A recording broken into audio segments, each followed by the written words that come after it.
Hello, and welcome back to Tech Ambrosia Saturday stream. It's been a little while. I hope everybody's had a good last couple of 2 weeks-ish since the last stream. Yeah, I hope everybody's had a good time. I have had a roller coaster over the last couple of weeks. It's been a lot, and honestly, it feels good to get back into the groove of streaming.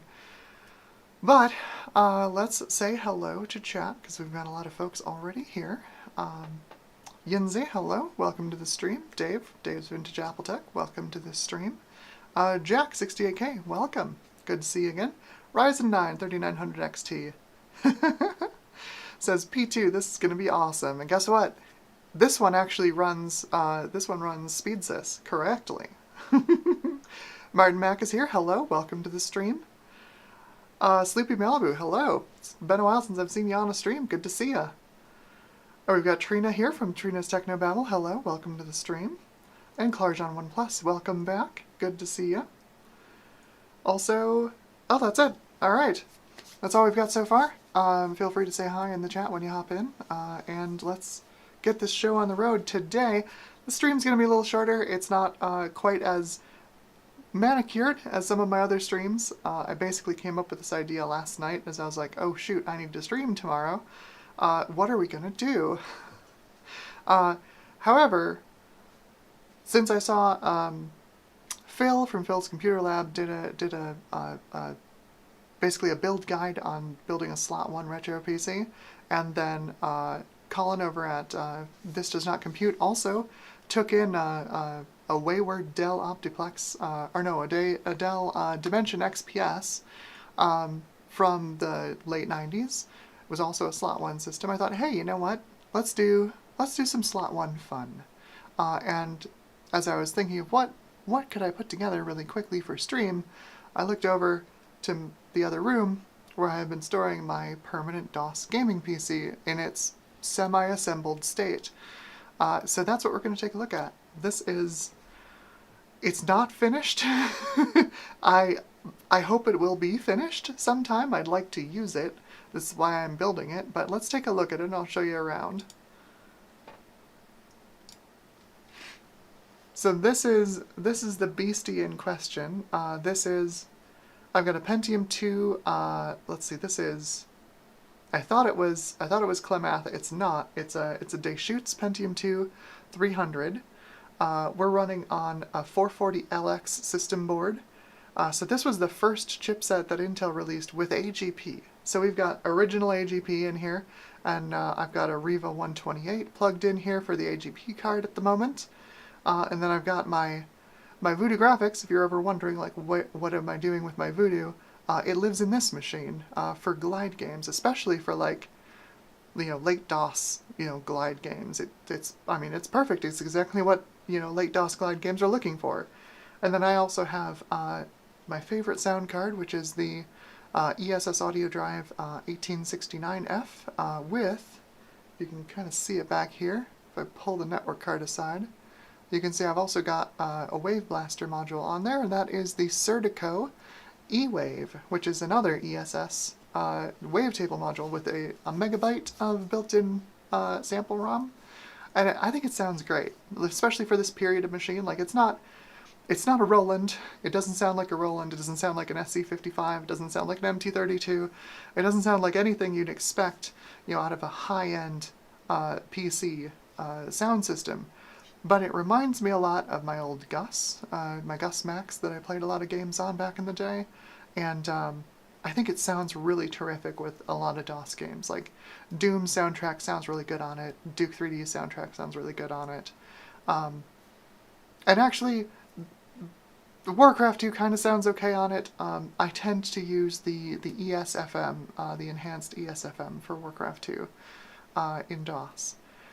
But anyway, the idea, the spec for this machine, was for me to have a permanent DOS gaming machine that I can just throw some games on and play them. Just enjoy DOS games from that era.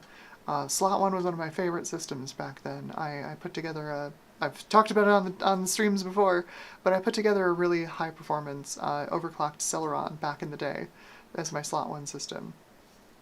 And, you know, I put this together as sort of an earlier, you know, it sort of exists earlier in the timeline than that Celeron would have. Obviously, that Celeron I put together in 2000, 2001. This exists more in the 1998-99 era of computing. Let's see, to that end, I've got, as I said, I've got a Riva 128 in here from 1998. I've got the Diamond Monster 3D Voodoo 1 from late 96. The ESS sound card. I've got one of my working 3Com Etherlink cards. Some of them work, some of them don't.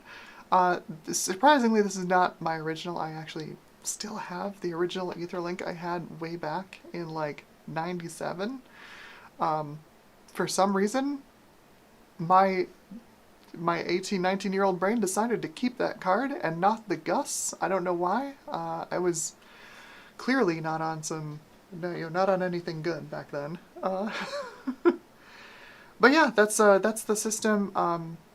I originally put this together on a 440LX because I wanted it to be permanent, right? I don't want to like have to rifle through this machine to pull out components to test for a video. I want to build it out of stuff that I'm not going to use in the channel, stuff that I'm going to just keep assembled and I know it works and I can just turn it on and play some games. That's the idea with this machine. Now, since I started building it, I've been building it for about, well, a little over a year now, and since I started building it, I have accumulated rather a lot of slot 1 stuff, mostly slot 1 motherboards. I picked up an 8-bit BH6 about 6 months ago that I need to test to make sure it works and probably recap. But that thing is going to be, you know, the premier slot 1 motherboard for the channel. But that means that my other 440BX motherboard, the gateway one that I've previously featured when I do slot 1 things, is up for grabs. So why not use it in this machine? Why not put a Pentium II in it, or at least a 100 megahertz frontside bus, you know, Deschutes Pentium II? Well, like I said, this machine is in flux, and I can't even decide on a graphics card for it. Again, I want to use something that I'm not going to use elsewhere in the channel, and I would really like to be able to pair it with my Voodoo, and like the best candidate for something like this would be like my Banshee. My Voodoo Banshee would be perfect for this machine. It's right in the right time period. I don't really care about the extra texture mapping unit in a Voodoo 3. But it's such a pain in the butt to manage the glide versions and the OpenGL mini ports between two 3DFX cards. It's just such a pain. So I like a non-3DFX, you know, primary graphics card, which limits my selection to cards that I'm probably not going to showcase on the channel. So like my TNT2 Model 64 or my TNT2 Vanta, which honestly are fine for this class of machine. A 300 megahertz Pentium II is never going to you're gonna run out of CPU well before you run out of you know, shading performance or memory bandwidth on a TNT2 Model 64. Honestly, you know, unless you're trying to run it like 1280 by 1024, it's plenty of graphics card for a machine like this.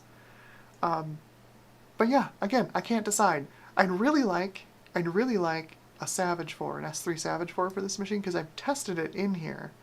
And the one that I have a number 9 Savage 4 LT. And it works great. The drivers are pretty efficient. I get pretty decent frame rates. It's very compatible with Direct3D games. And actually its OpenGL performance isn't even that bad. But it runs for about 15 minutes and then it crashes. It just hard locks the machine, and I have no idea why. You can see the fans I've got on this thing. They're blowing air across the machine from here to here, and they do go, there's quite a bit of airflow across the graphics cards, both the Voodoo and the Riva, or whatever else I have in the AGP slot. So I don't think it's heat. It sure acts like heat, but I don't know what it is. Ideally, I'd love to put like a Savage 2000 in this thing, right? Like one of those super rare end of the line S3 cards before they were completely subsumed, you know, by VIA, and they stopped making discrete cards. I was really impressed with the Savage 4, and I would love to have that last S3 card. Pretty cool. It would definitely find a home in here. But anyway, like I said, I don't know what to put in this thing. I pulled out all of my AGP cards. They're all laying on the floor in that other room. So we're going to run a couple of cards through this machine and see how they do, especially when you compare them to the Voodoo graphics, which is currently running the final driver for the Voodoo 1. This driver is so hacked up that it'll even run Quake 3 on a Voodoo 1. Remember, this is a 4 megabyte Voodoo 1. That doesn't mean you have 4 megs of texture RAM. That means you have 2 megs of frame buffer RAM and 2 megs of texture RAM, and it'll still run Quake 3.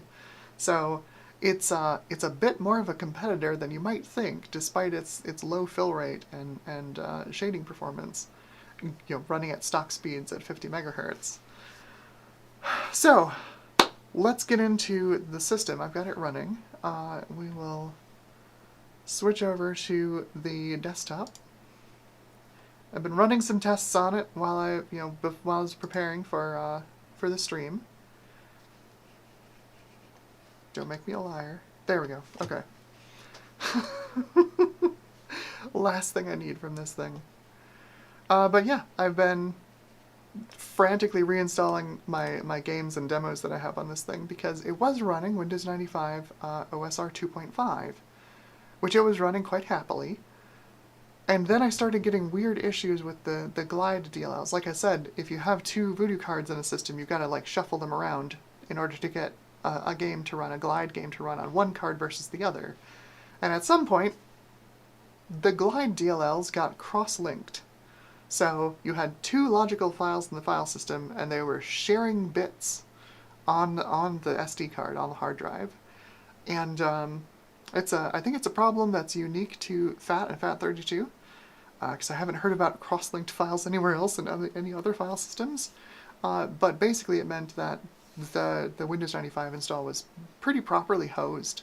So I just I cleaned the whole disk, had to run a scan disk on it for a couple of hours to get it to a point where any of the Windows setup programs would actually install anything to the drive. And then, cleared all the Windows files off of it, reinstalled Windows 98. And that's where we are today. I just finished setting this up. So this Windows install is about 3 hours old. So we should have the absolute peak of system stability here from Windows 95. I've done a little bit of benchmark testing. Famously, so the Riva 128 is an interesting card. It's one I just picked up recently. I like to think of it as NVIDIA's first graphics card. Technically the NV1 was, obviously that was their first graphics card, but it was a little bit insane. It was a hardware accelerated Sega Saturn, essentially. It ran on quads, it had troubles with transparency, and texture filtering and stuff. It was a very early 3D accelerator. It's definitely suffered from rendition verite-itis and S3 verge-itis. And then they pivoted pretty quickly and came out with the Riva 128, although I don't think it released until like late 97, early 98. So it was pretty late to the market for what it was, which is, it's 1 pixel pipeline, you have 1 texture mapping unit. Thankfully it does run at 100 megahertz, unlike the original Voodoo here that's running at 50. But it is basically, functionally, it's a Voodoo at twice the speed. Sort of. Part of the magic of a Voodoo is that a lot of the functions that other graphics cards took a couple of clocks to complete were single clock operations on the Voodoo. It was part of why it was so fast, despite having frequently not great specs versus its competition. So, speaking of that, I've been running some tests on several games here.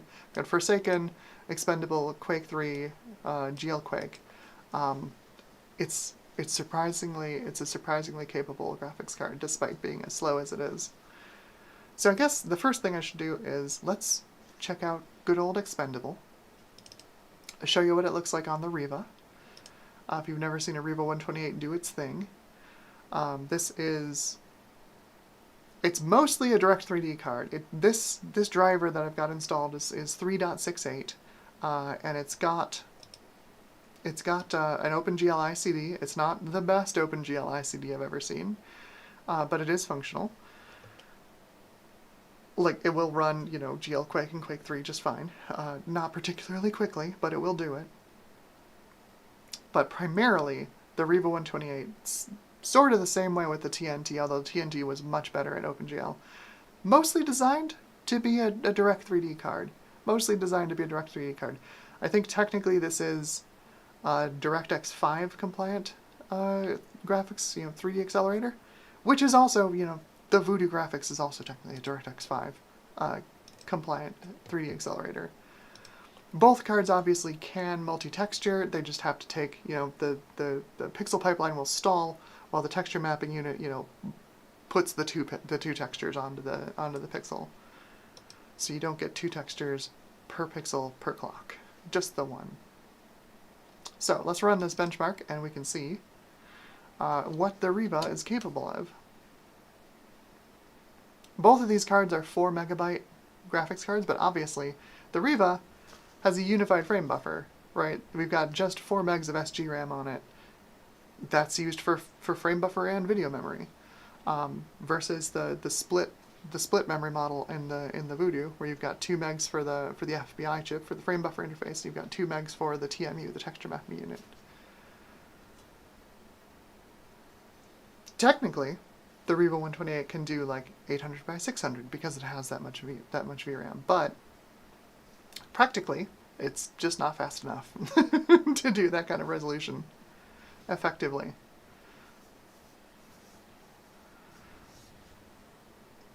So when I first ran this, it was really my first big disappointment seeing how slow it is, despite being, 100 megahertz faster, or, 50 megahertz faster, being 100 megahertz clocked card, 50 megahertz faster, twice as fast as the Voodoo. Why on earth was it going so slow? I have not figured that out yet. Let me know if the demo sound is too annoying or too loud. I'm gonna check in with chat while the demo runs and see how folks are doing. Horizon 9 says, Speed Sys! Yes, we will be rebooting into DOS shortly, and we will run some Speed Sys, because the whole point of this machine is it's also a DOS gaming machine. It's why I don't have a PCI sound card in this thing. It's expressly meant for DOS gaming first, and it just so happens it also runs, early 3D stuff in Windows 95, Windows 98 fairly well.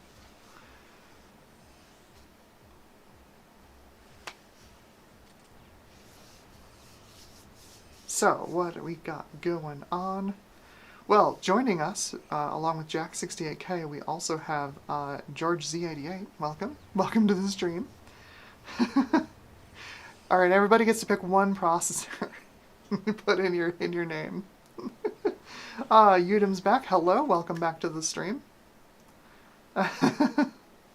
Martin says, Core, look at that heatsink.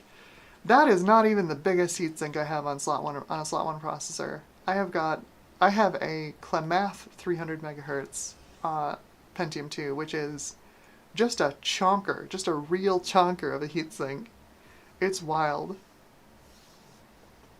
Hey, Martin B, welcome. How's it going? Good to see you. Yes, you finally get to see me live for once. And yeah, we're just looking at slot 1.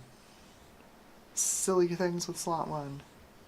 Garth Beagle is joining the stream. Hello, welcome. Good to see you. Edison Lima, hello. Welcome to the stream. Udem asks, does the Riva 128 support 32-bit color in 3D? I don't believe it does. We can try. I don't think it does. I don't think that was until the TNT. It would be, I mean, you can see how painfully slow it is in 16-bit color here. It would be real bad. Real bad in 32-bit color.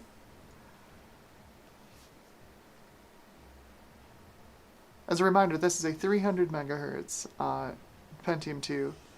Day shoots 512K level 2 cache. backside level 2 cache, running at I think half the speed of the processor. I don't remember exactly. But I do have some other things to try on this motherboard. Despite it being 440LX and limited to 66 MHz frontside bus speeds, I've got a couple of processors that might be fun to try. One is this is my Celeron 300A. If you watched my Celeron video, I searched all over my apartment this morning trying to find my Covington, but I've put it somewhere that I can't find. But I do have my 300A Mendocino, so this will be fun to try. This is, of course, 300 MHz, 66 MHz frontside bus, and it has 128K of on-die level 2 cache. Makes it actually pretty much just as fast as a Pentium II. Suddenly understand why Intel removed all the cache from the original Celeron. And then I've got another Celeron, which is my 433. The Celeron 433, I think this is going to be the fastest thing I can put in this board, but it is also, you know, it's not marked a 433A because Intel never made a cache-less 433, but this is also a Mendocino with 128K of level 2 cache on the die. So that should also be pretty interesting, I think, anyway. If it'll stay attached to its heatsink. That's not great. Might have to do an emergency heatsink swap. I just noticed that this heatsink is definitely not making full contact with that die. That's not going to be great. I think that will be a heatsink swap, actually. To figure out how to swap this heatsink.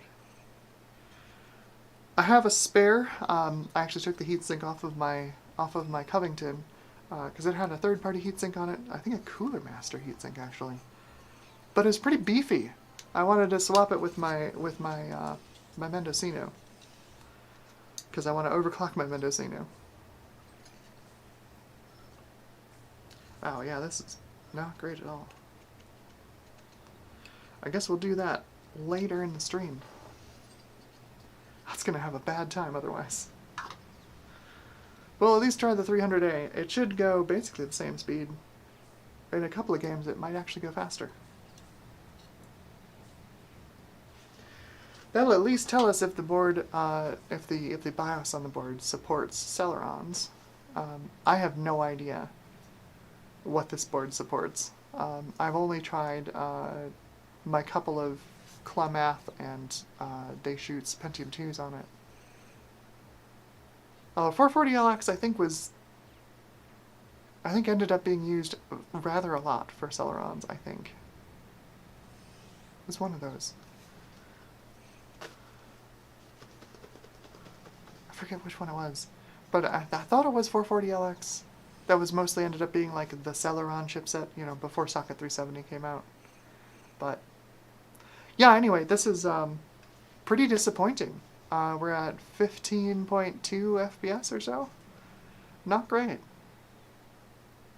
So I'm going to interrupt the benchmark here and switch it over to the Voodoo.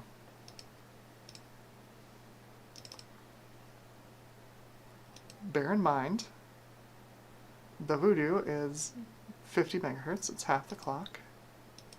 I'm going to change no other settings. Because of course there is also, the Voodoo graphics, for whatever reason, really loves running at 512 by 384.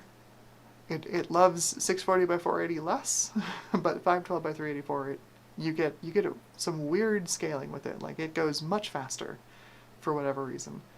But I will run it at 640 by 480 because that's what I just ran the Riva at.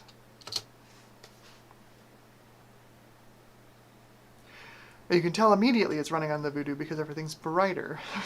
The gamma curve on this chip is just bizarre. Totally bizarre. It's kind of nice, it's easier to see things, but also immediately you can tell it runs better. Despite being half the speed of the Riva.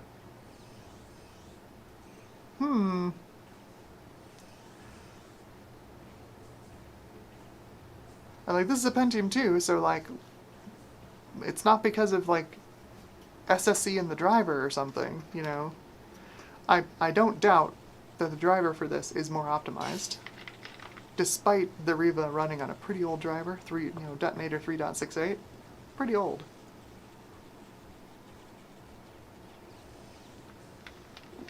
I was surprised when I first ran this. I did not expect I expected it to be like maybe parity with the Riva 128, but not faster. The other thing, which is also really interesting, given how much people complained about, Voodoo image quality, is that the image quality, at least to my eyes, seems better on the Voodoo than it does on the Riva 128.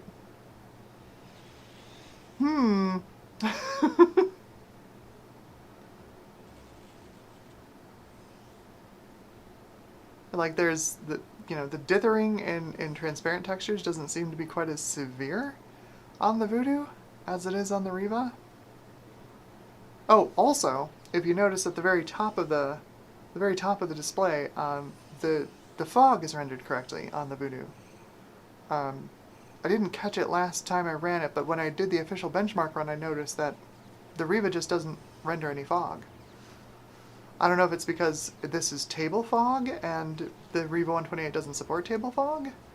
It's certainly a possibility. It was definitely a thing back then. I think table fog was mostly a 3D effects feature. So like ATI and NVIDIA like made compatible versions for their cards, but they mostly didn't do table fog.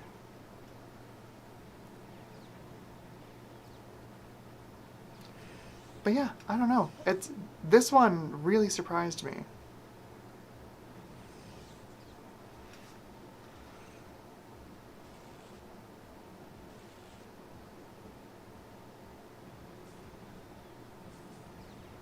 So that's one to look at. That shield around that gun over there is semi-transparent.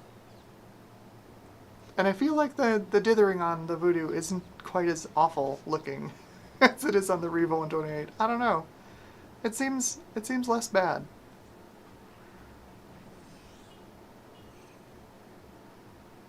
Anyway, yeah, this the little Voodoo chugs through expendable. It's surprisingly capable. The most I've been able to get out of this card was on my Pentium III 750. I could get this to do about just under 30 FPS at 640 by 480, which is not bad. It's not bad for a 50 megahertz card with a single, pixel pipeline. It's not terrible. Alright, so let's stop this one here.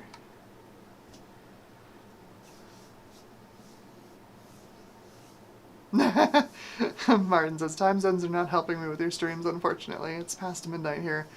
I'm so sorry. Yeah, I've got a... Yep. Did not exit cleanly. It's like a 50-50 chance if it'll exit expendable cleanly on the Voodoo. That's one of the downsides. It's still not a super stable card, even with the final drivers for it. But yeah, I've got a bunch of viewers overseas. I guess I appear late at night as some kind of strange retro computing siren. Pouring janky old computers into people's eyeballs in Europe late at night. I'm so sorry. Alright, well, since we're rebooting, this gives us a perfect opportunity to hop into DOS and take a look at some DOS benchmarks. The Riva 128 is a pretty competent VGA core. It's not bad at all. Oh shoot, you know what? I forgot to put in my settings in msdos.sys. Hang on one sec. I knew I forgot something this morning. Udem says, in Direct3D, a Riva 128 should be faster than the Voodoo 1. It should. You're absolutely correct. Which is why I was so surprised that it wasn't.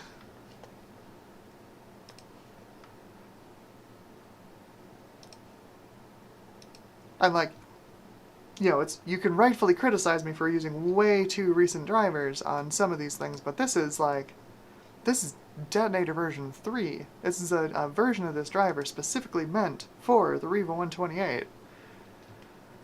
I don't... It shouldn't be driver overhead, but it seems like it's driver overhead. You know? Like, it's twice as fast as the Voodoo 1. It should be able to run expendable at least somewhat faster. Doesn't seem to. Let's see. I need edit my auto exec because it would have changed this. Oh, it didn't remove this. Nice. Probably remmed out. Yep. Remmed out my sound card. Get out of here. And I think that's it. Okay. I need to do ms-dos.sys. Make sure that I am not loading.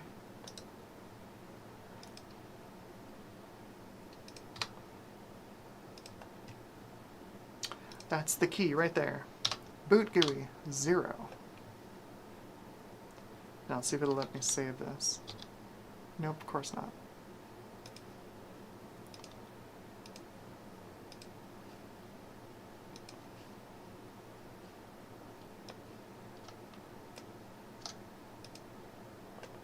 Okay. Now we should be able to reboot into DOS just fine.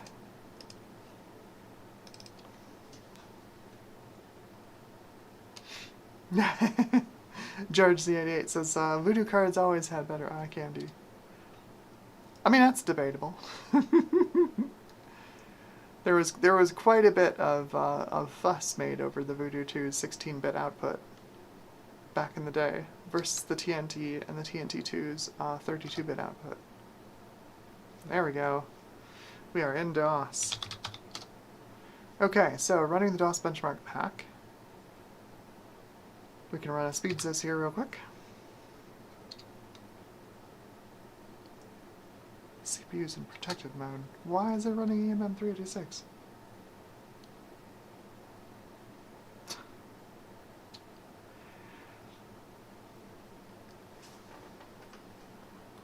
DOS making me a liar. This thing ran DOS before, I swear. It ran speed sys before. Hang on. I hooked something up with my menu system, I know it.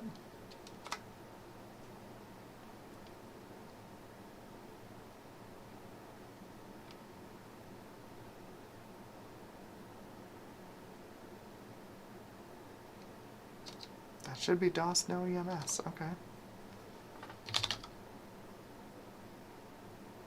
Yeah, there's no EMM386 running. Still doesn't like it. Darn it. This worked before. Of course, before was a different version of DOS. Since I was running Windows 95 instead of Windows 98.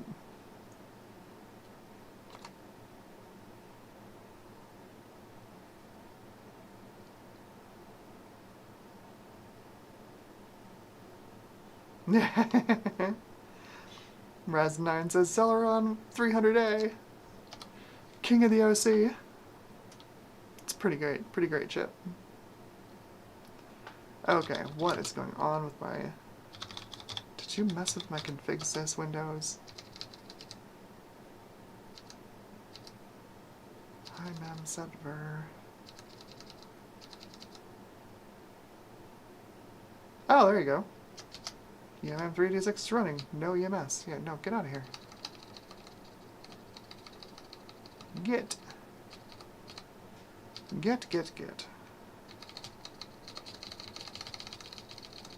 It's no problem.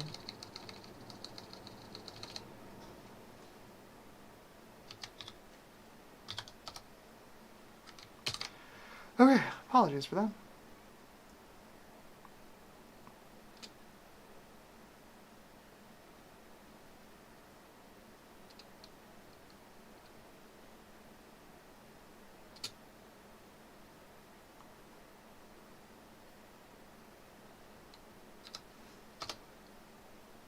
Okay, let's try that again.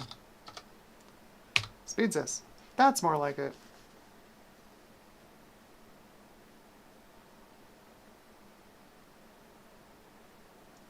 Got some funny timing on the VGA capture here. Rather unstable VGA signal. There you go. We're scoring slightly under an actual Pentium II 300, which is weird since it is a Pentium II 300, but okay. Weird flex speed sys, but okay.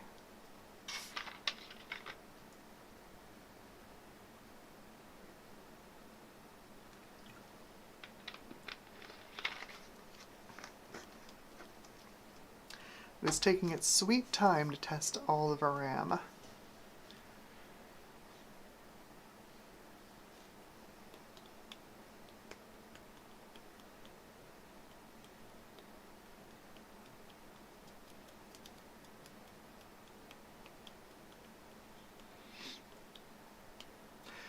Yes, Steve's Tech Shed says, I seem to remember Matrox using Expendable as the demo to show off environmental bump mapping on the G400 cards. Yes. The full version of Expendable has a patch for the G400, G450, G550 to use the environmental bump mapping. It's basically an early pixel shader. And yeah, no, it looks impressive. It definitely looks impressive. It's pretty much the only game I can think of that actually used it. Unfortunately, I have the Expendable demo, which doesn't have the same patch, and you can't apply the retail patch to the demo. One of these days, though, I should probably do that and show it off, because it is impressive. Find the real retail copy of Expendable, just to throw that patch on it, because I've got a G450 in the other room. And of course, my Halloween special was me, tearing out a G550 out of a NAGP slot while it was running. That one's right over there, but it's a little less impressive since even when it's running, it's very slightly broken. Does not do good things to textures as you store in its memory. There we go. So there's speed sys. That's pretty consistent. You can see we've got a half a meg of level 2 cache. It's pretty fast, but it's not super fast. It's certainly not level 1 cache fast.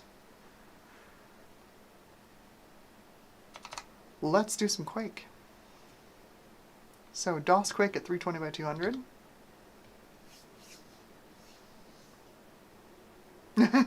Have a good night, Martin. It's good to see ya. The VOD will be here for you in the morning.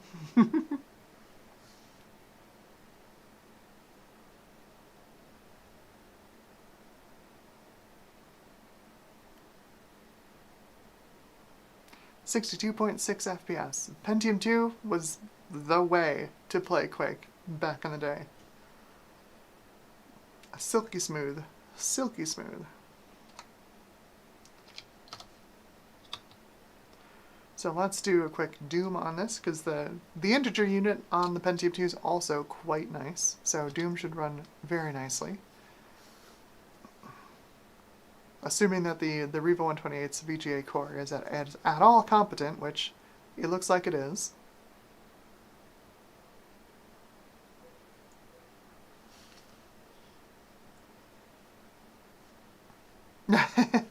Ryzen 9 3900 XT says, must have a lot of RAM. Yeah, I think this is,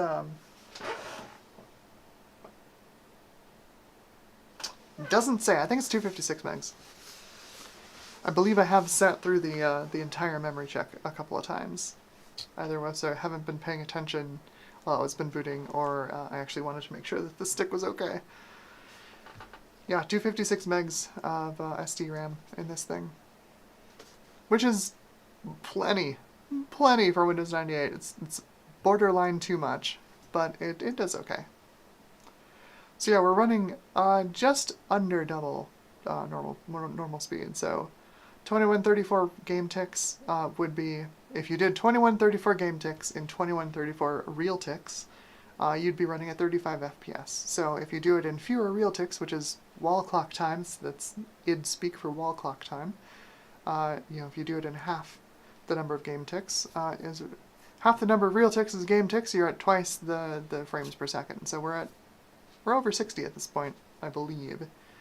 Not quite a full 70 FPS. Stuff is falling in my apartment. It's haunted. Let's see, we'll do the PC player benchmark real quick. Which should be similarly high performance because the integer unit on Pentium II, Pentium Pro, Pentium II, Pentium III, very good integer units. Especially compared to the original Pentium. Udem says Slave Zero and Draken should also support environmental bloat mapping. Nice. I never played Slave Zero back in the day, but Draken, I put a lot of time into Draken. A lot. It's too bad the PC port was not stupendous, but still a fun game. So there we go, 79 FPS in PC player. It's pretty respectable. And let's see if we can get some fast vid out of the Riva and run Quake at 640 by 480. I'm not expecting it to be fantastic.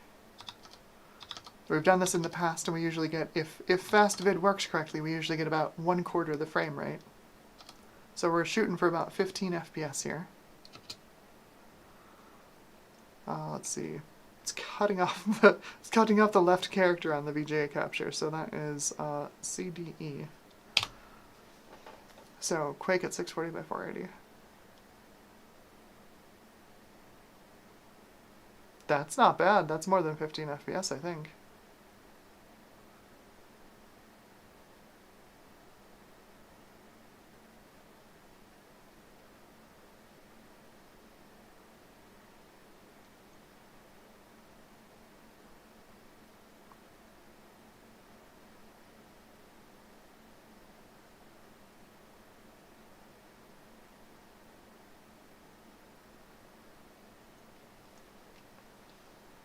I think this is going to be impressive. 26. 26. I'm tempted to rerun the 320 by 240 score because I think we should be able to quadruple that at 320 by 240. This is a really respectable 640 by 480 score for Quake. That's not bad at all.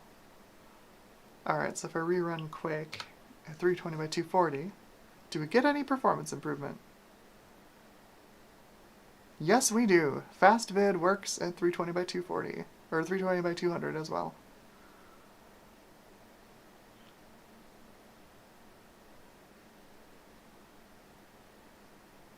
"70 FPS. Not bad. Not bad.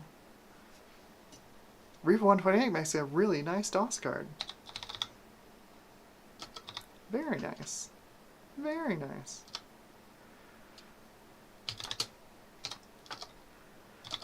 So when I say that, you know, I've put this machine together to be a DOS gaming PC, like, you know, I've specifically selected a bunch of components, especially the sound card, to be compatible, as maximally compatible with DOS as possible. And I was playing a little bit last night, and it's real good. I don't know where I got this, but this directory called DOS Mini has just a boatload of old DOS game demos and shareware stuff on it. It's pretty great. Let's see, like the Warcraft 2 demo, which is fantastic because I don't have to dig out my CD-ROM drive to run Warcraft 2. Let's see, I set this up last night, so it should still work. Of course not. Of course not. What is your issue?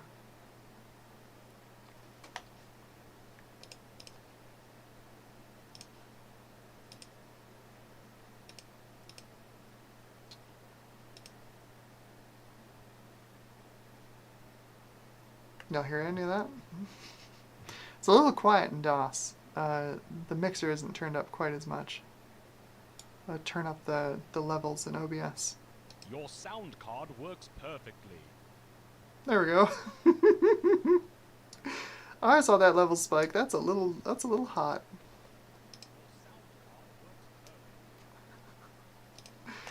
Okay, music. I'm using enhanced ESS.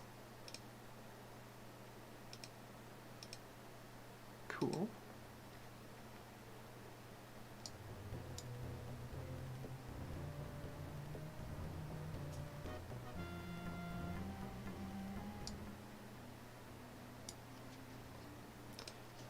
Okay, save and exit. Are you gonna give me issues again? Yeah, I don't think it likes fast vid. I'm thinking that's why. Okay, let me reboot. We'll come back to DOS games in a sec. Sometimes fast vid, not so great. Ah, Gutbomb is here. Hello, welcome back to the stream. Yeah, so Gutbomb and anybody else who's coming in late, you know, since Phil just did like this big walkthrough on how to set up a slot one system for retro gaming, and then, you know, Colin over at This Does Not Compute just did a slot one Dell XPS restore, or exploration, really. It didn't need a whole lot of restoration. I figured, why not pull out one of my slot one boards and do some slot one experimentation on stream. So this is, let me switch back to the desktop view so y'all can see it one more time. This is, ta-da! This is what it's gonna be. It's evolving into my permanent DOS gaming PC. I've got my ESS 1869 here. This is, I think it's by Union. I've never heard of the company. But it's pretty decent sound card, fairly clean output. I've also got, if you can see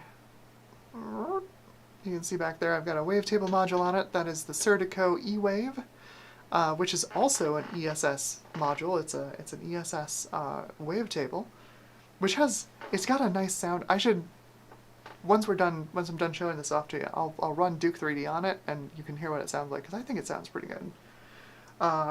Maybe I'll adjust the levels too, because the levels are pretty bad in DOS right now. I've got my Voodoo. This is my Voodoo 1, 4 megabyte. It's a Diamond Monster 3D.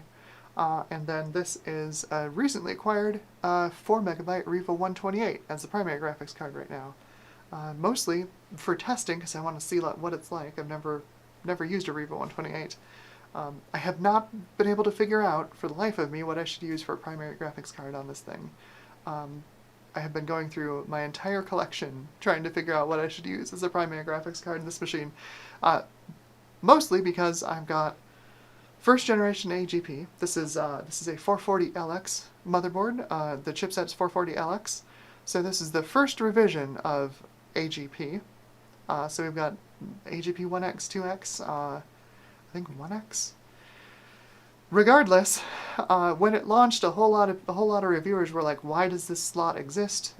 We don't even have enough frontside bus bandwidth to make it make sense." You know, because we were running PC 66 SD RAM, 66 megahertz, you know, AGP slot. Who cares? Who cares? But what it does do is it opens up the possibility for a lot of weird cards for me to put in this thing, which is going to be fun. Anyway, the primary issue is that because it's 440LX, it's 66 megahertz frontside bus. It's Pentium IIs only. Maybe Celerons, probably Celerons.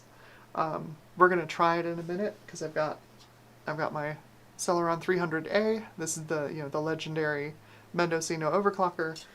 And I've got a Celeron 433, also Mendocino, that's going to need a heatsink transplant because that's not sticking onto the die correctly. But we'll try those in a second. This right now is a Deschutes Pentium II running at 300 megahertz. So not a whole lot of CPU performance. Like, it's not bad for like late DOS, early Windows 95, but like driver overhead can really bring this thing's performance down. So, just to catch you all up on what's going on with it, that's what this machine is. Since I started building it, you know, I started building it with 440LX. I have since acquired a ton more slot 1 motherboards, and I don't need to run this on 440LX, you know? Maybe I won't. I don't know. I can't decide. I've got a Pentium III 600 EB. on my shelf back there that it's kind of calling to me. If I throw that into a, you know, either a 440BX or I've got a Tussle 2 that I could throw it in, or not a Tussle 2. What's the other one that I have? I've got an Apollo 133A that would work really nicely with it. So I don't know. Haven't decided yet.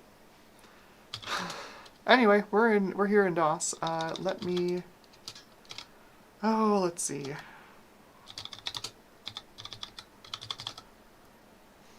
That's not what I want. I have a batch file that does this. I want ess.bat.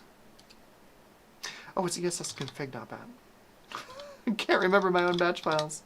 Essconfig.bat. There we go. Okay. Volumes. Wave at 8. Aux at 14. MIDI at 15. That's about as good as it's going to get, I think. Set the full card volume to 15. I don't remember if that clips or not at 15.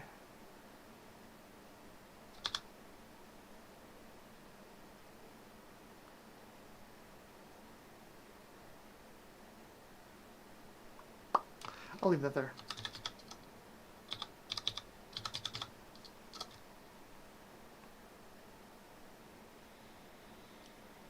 Okay, hopefully that mixer is set correctly. Y'all can hear this. So let's go into the games folder. We'll go into this DOS Mini. Because I don't know if I have... Oh, I do have Duke. I have Duke 3D installed. Make sure I have this set up correctly. I've had so many sound cards through this machine. Yeah, see, like the last thing I used was my AW32 in here, so let's get this set to Sound Blaster. That's all good. 8 voices. I don't think this works with 16-bit. Music card. General MIDI will use the Wave Blaster, so we'll do that. I suppose I could just... Wave Blaster, it's the same thing. General MIDI.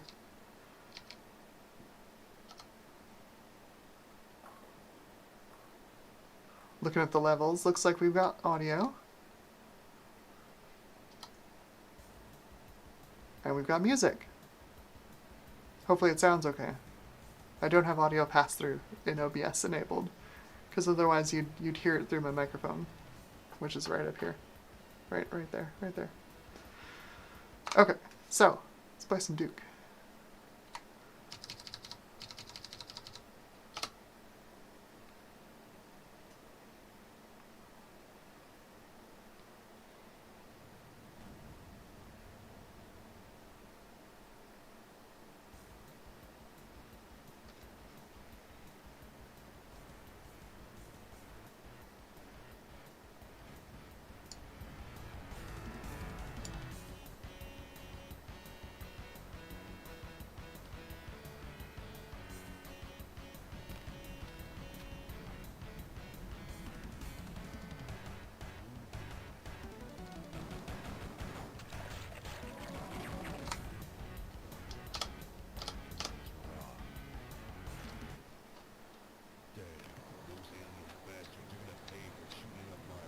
Ooh, that mouse driver is, can really flick it.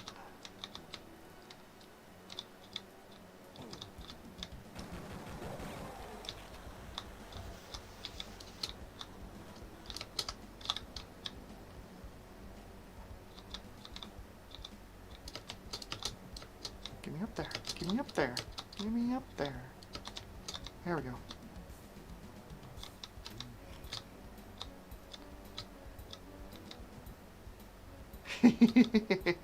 Right? I think the E-Wave sounds real good playing games like Duke 3D and Doom.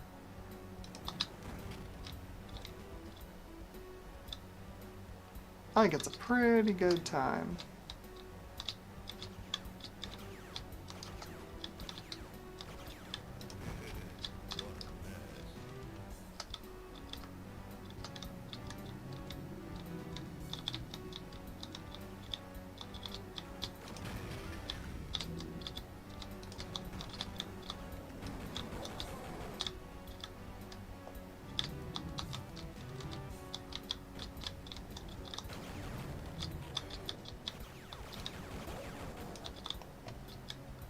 Oh, this mouse acceleration is just wild.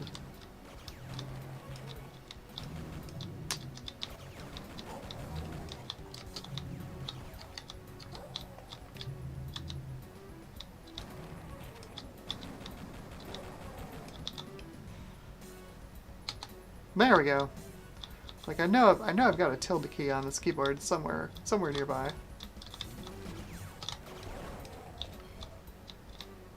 Gotta have Duke's Mighty Foot.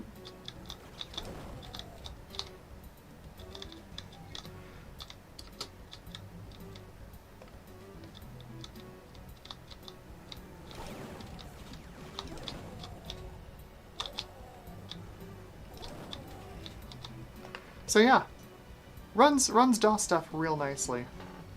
Real nicely.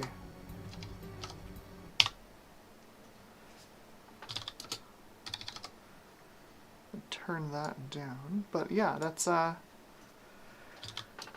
this thing with the Pentium II.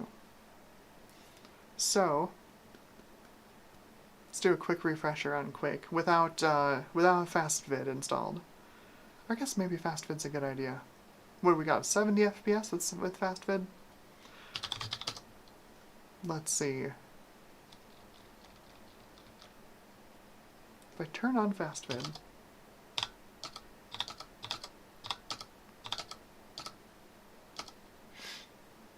and do PC Player, what do we get? I'm trying to think of a way to like tax this thing when I put the Celeron 300 in it. I guess Quake is probably the only way. They're gonna be basically the same performance, is my guess. Quake 2 had some really interesting interactions with, oh look at that, FastVid turned on, 96 FPS. Not bad. Alright, so 70 FPS in Quake, 96 FPS in PC Player with FastVid turned on. Keep that in mind. Swap this out to the Celeron and see how things go.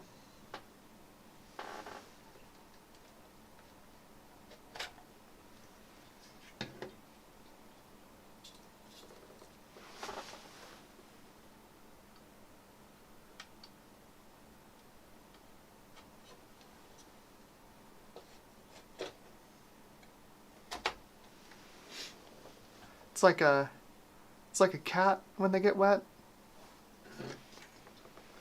They're all floofy, and then they get wet, and you realize they're all just skin and bones. Alright, so let's see if the thing works.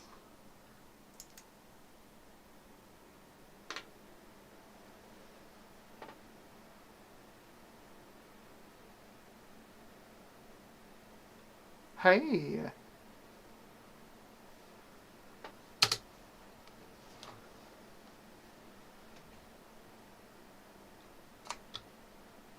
Nice, nice.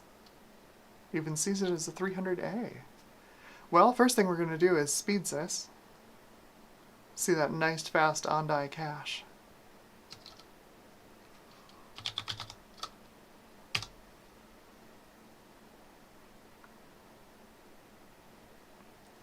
The VGA out on this Riva is sometimes leaves a lot to be desired.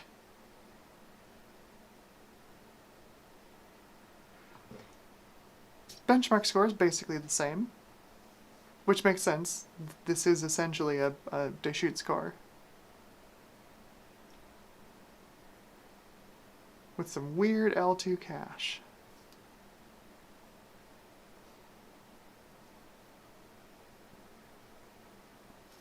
While it's testing, let me grab that other heatsink.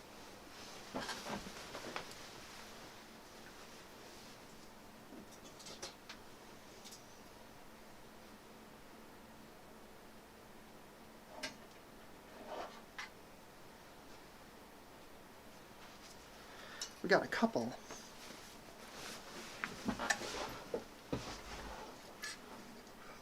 There we go.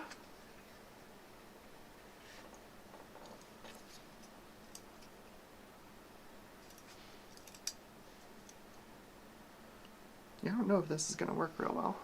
This is the Cooler Master heatsink that was on my Covington. It even says Cooler Master on it. Little Cooler Master fan. But yeah, that's a little bit flimsy there. I guess we'll see.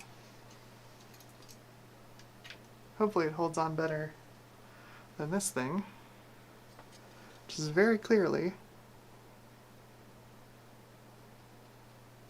not attached to the core.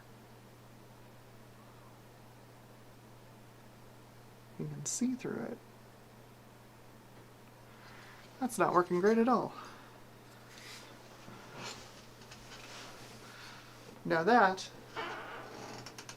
is some cache performance. We don't have a ton of it, but it's quite fast.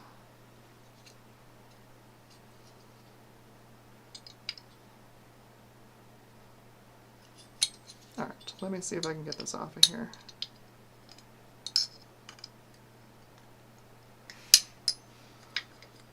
There we go. Wow. Oh, that's why. It's got a graphite pad on the back. Like, there's no heatsink paste on it at all. That's because there's a graphite pad on it. Okay. Get this thing out of here. I'm being a little ginger with my fingers because these big old fans over here that you see in the on here have a tendency to fall off there. It's a little painful. Just a smidge. Okay. This one I'm not getting off of here without completely disassembling this thing, but this is like a super cool, like, big beefy cooler for this. This is a, what is this thing? This is a Deschutes 450. Fast Pentium II. That's not coming off of there, so let's see if we can get this Cooler Master to work. This is, I believe, you pull this latch and then it lifts out.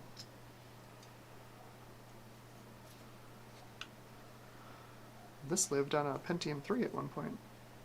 You can see the little indent from the die. Okay. I have a feeling that is not enough clearance. It's also not offset correctly. That's a no-go. That's the same issue. Let's see.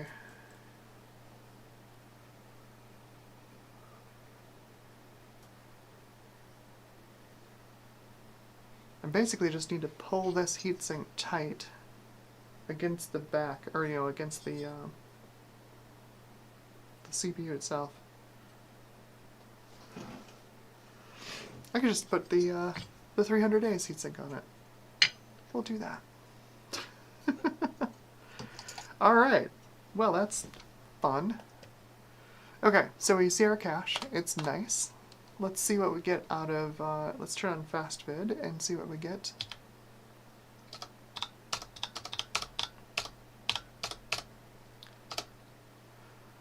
Out of PC Player.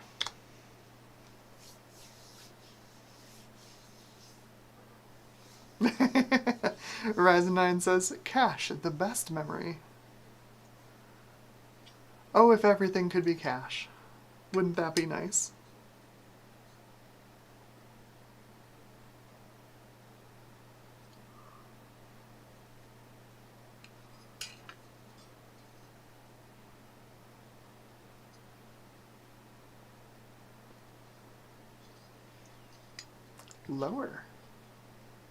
Lower frame rate.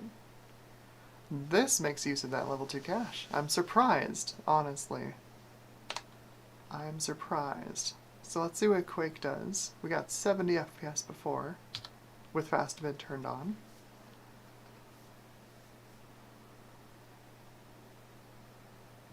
That's quick.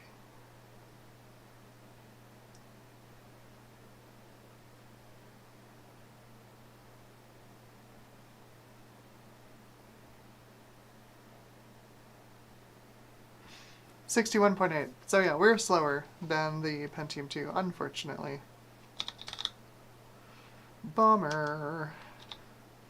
I'm sure if I do them, we're gonna get, although I didn't do it with fast bit turned on, so.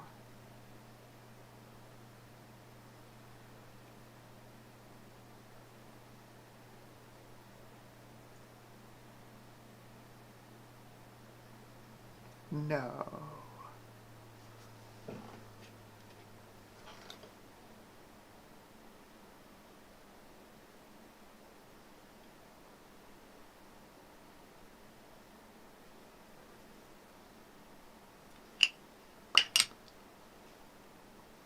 No. No.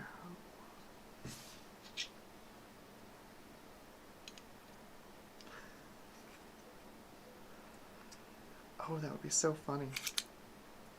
It's a little bit too thick, though.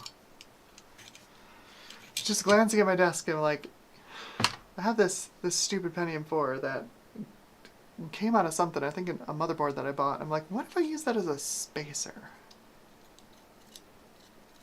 Maybe it can be useful.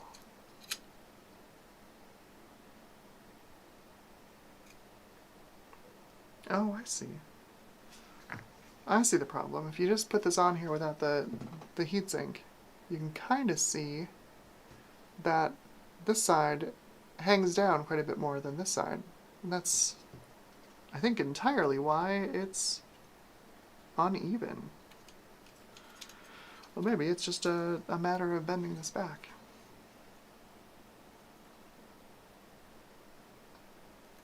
It's not the strongest feeling metal in the world.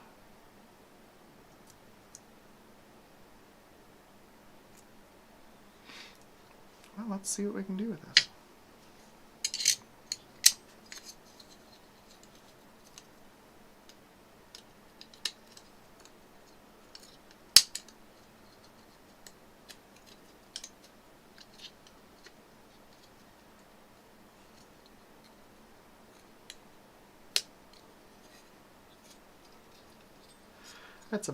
There were some bad heatsink designs back in the day, but this is, boy, this is definitely one of them. There's one. Come on, get in there.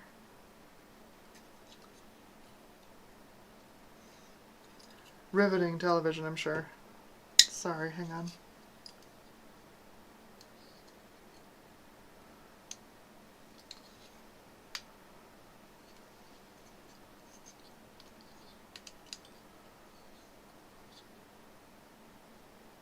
Well, it's actually secured to the die this time, so that's a big plus.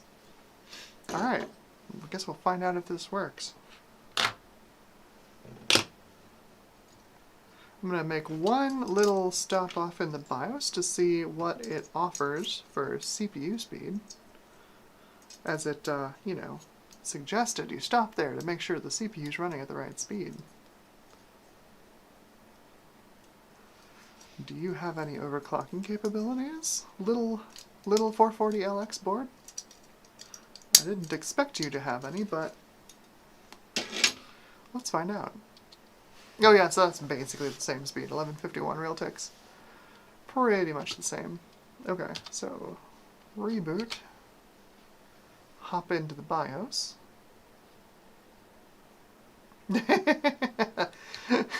Rapson9 says, what are you talking about? NetBurst is the best.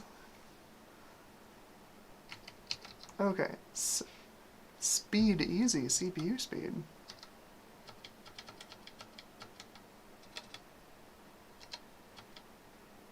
Jumper emulation.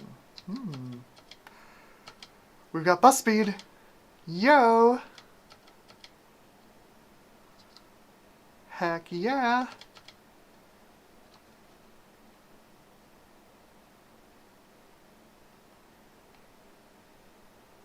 Let's try it.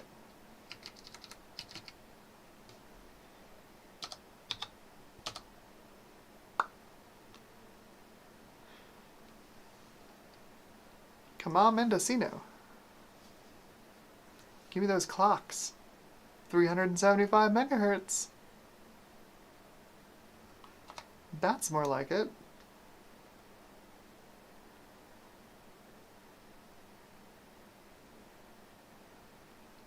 Hello. Hello, hello.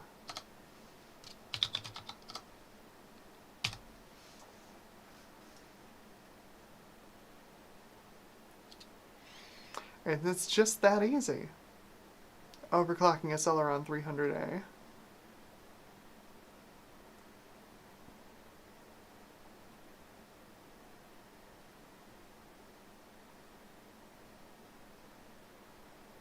Just push that bus speed.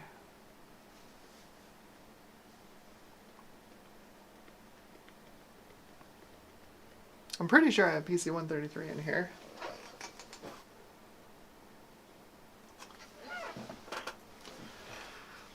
I'm actually not sure.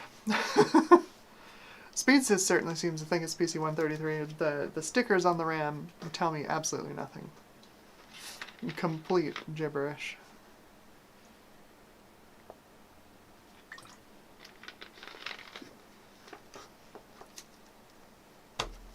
Steve asks, does the shimmering on the VGA output disappear if you take the voodoo out of the equation?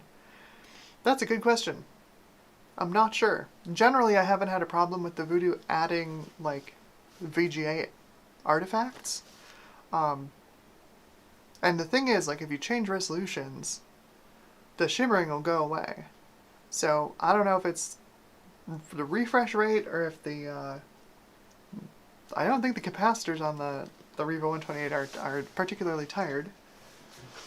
I'm going to take a look at it real quick.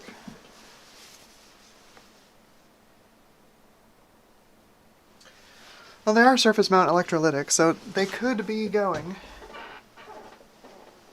I would attribute this to the Riva, honestly. I've had quite a few cards through this system with the Voodoo in there, and generally the Voodoo doesn't really degrade the VGA all that much. There we go. We've got faster bus speed, faster RAM. Let's see what we can do in benchmarks.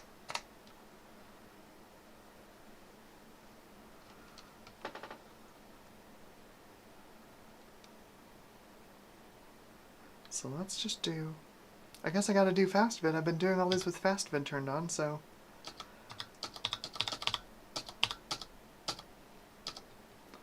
Okay. So you can see, like, now, that shimmering is gone. For now. You can see it's kind of starting to creep back in. I think it's the Riva, honestly. So let's run a quick Quake at 375.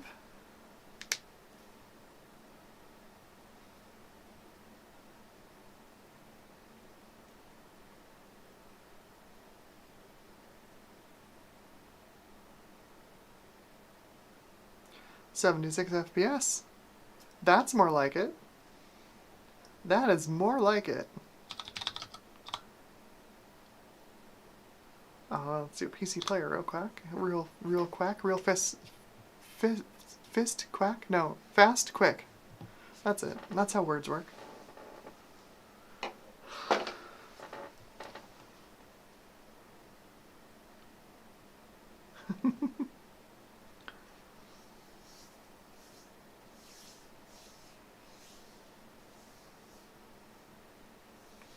Johnny Chang asks, are computer platform generations defined by CPU sockets rather than chipset or architectures? I'd say in the past they were kind of defined by their sockets. Mostly just because, look at that, 105 FPS in PC player. That's not bad. That's not bad at all. I'd say, like, in the past, like, in this era that we're looking at here, like, they mostly were. But that was kind of because the sockets hung around for so long. You know, you had socket 5 and then socket 7 and super socket 7 were, you know, physically interchangeable. If you took a socket 5 CPU, you could put it onto a socket 7 board, or a lot of times even a super socket 7 board if you had the right, you know, if it could supply the voltage. Same with slot 1. You know, you started out with Pentium II, but there were also slockets that would allow you to mount a full Pentium Pro. onto a card and then plug it into a slot, a slot 1 board. So you could go conceivably from Pentium Pro to Pentium II to Pentium III, all on one socket. The boards lasted a lot longer back then than they do now. Where Intel gives us 2, maybe 3 generations on a board. I think, but later, what defines a generation of a PC, right? You had the 486 era, which was mostly socket 3, although technically also, pre-socket, there were sockets before socket 3 that were the same. There were 486 sockets, right? And a fast 386 could compete with a slow 486, but eventually you got, AMD making 133 megahertz 486s that, competed with the earliest Pentiums, but, that whole era was definitely a computing generation. The 486 era was definitely a computing generation. While the 286, 386 era, you had fast 286s that weren't they weren't a lot slower than a slow 386 SX. Where you had a half speed or a half width bus. The 386 could be very slow. The 386DX was a reasonable speed for a processor. I don't know. It's weird. I in my mind, I tend to lump together the 8080, the 8086, the 8088 all together, all in one era of PCs, right? They're the slow era, right? These are PCs that are about the speed of Commodore 64 or an Apple II. They're just starting to step out of the 8-bit home micro era, which again, another generation of PCs. The 8-bit home micro era, the ZX Spectrum, the Commodore 64, the Apple II, all the 8-bit machines, the TI-99/4, stuff like that. They're all relatively the same speed. They all have relatively the same capabilities. 64K of RAM that's directly accessible, directly addressable by an 8-bit CPU.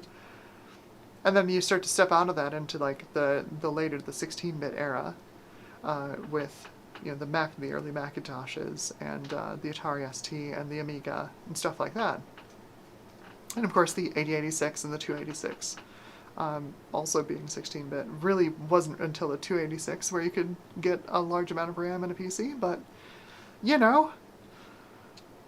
I don't know, because these days it doesn't make sense to call a generation of PCs from Sandy Bridge to Coffee Lake, or not Sandy Bridge, but Skylake to Coffee Lake, right? Technically that's a CPU socket, but they're basically the same performance, from 6th generation Intel all the way up through 10th generation Intel. Your per clock performance is essentially identical. You got some more cores, you got some more turbo clocks, and that was about it.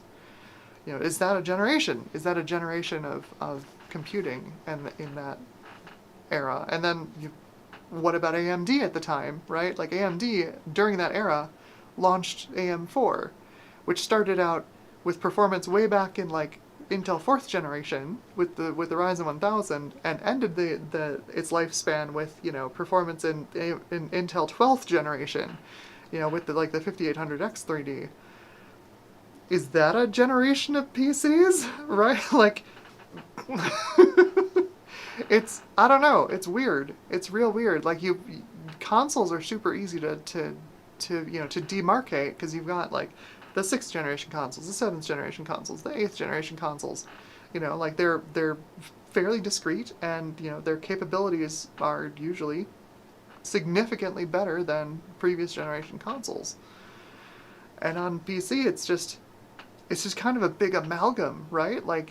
You could conceivably, if you put together a PC in an ATX case in 1998, you could conceivably, Ship of Theseus style, pull that machine through time all the way to the modern day and put like an AM5 system board in it, right? Like, is that one generation of PC?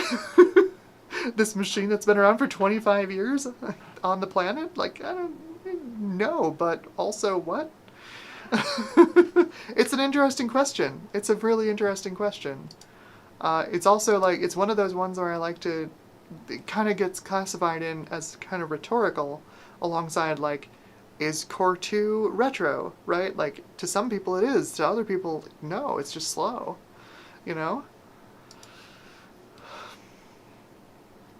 It's interesting. Like, with AMD, you could make an argument for, like, generations of AMD PCs being each socket, right? Like, Super Socket 7, Socket A, AM2, 939, AM2, AM3, AM4. Like, there's clear generational demarcation there, right, with the AMD sockets.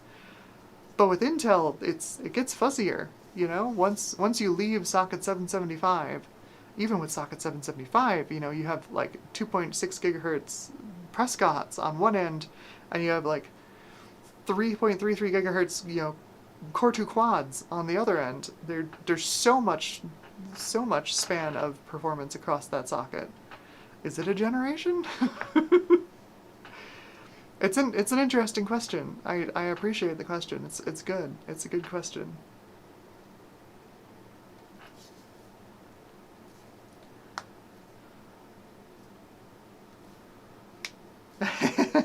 Yeah, as Steve also mentions, the socket 370 slockets for slot 1. Yeah, you could slot 1 was a really powerful platform. You could not only reach back in time and pull your Pentium Pro forwards in time, you could also, from your slot 1 system, reach forwards in time and pull, newer socket 370 processors back and run them on your board that they were not supposed to run on.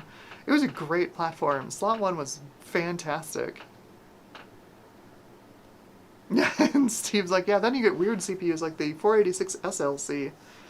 Yeah, that was Cyrix did some weird stuff in computing. Cyrix did some weird stuff when it came to computers.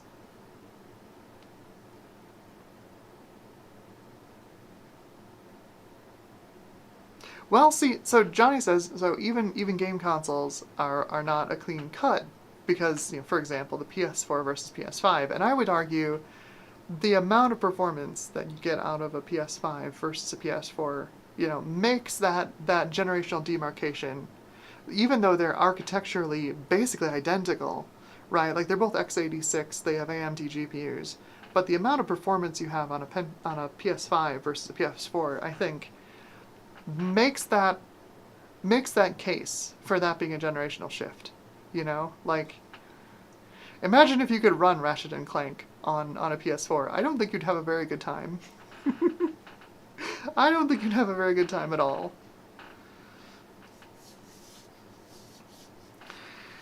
Alright, so I am itching to try this 433. Let's see if this thing works. The overclocked 300A is once again showing its true colors, being just a complete beast of a processor. Absolutely love it. I am super duper curious about this 433. Let's see if this board will even recognize it.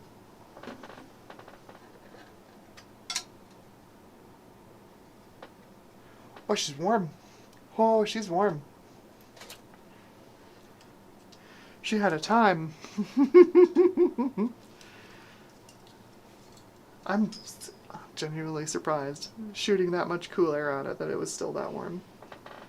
Should be interesting. Plunk. Well, let's... There goes the fans, as I had said. These just don't want to stay on here. To everyone who's asking, hey, Amber, where are those cool accessories you're planning for your 3D printed test benches? This is my test bed for them, and it turns out they're bad. I need to redesign some of them, but I have not figured out how. So that's why the accessories are a little slow to appear. Let's see if this actually works.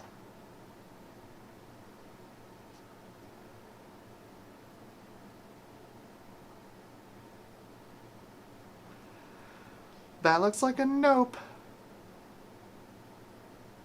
I'm not totally surprised. A lot of these slot 1 boards, you know, as much as I like to wax poetic about slot 1, there was a sort of a demarcation in how high your multipliers could go on the boards. And this early 440LX board cannot handle the multiplier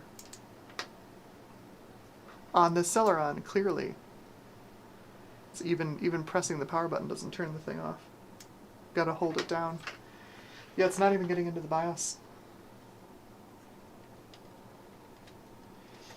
Alright, so with that out of the way, let's put the 300A back in and run some games, since we now have a faster processor.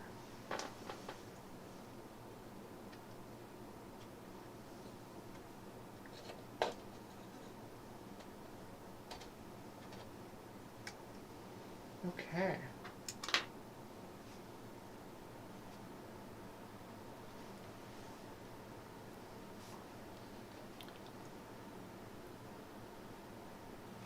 Excellent. Fire up Windows here.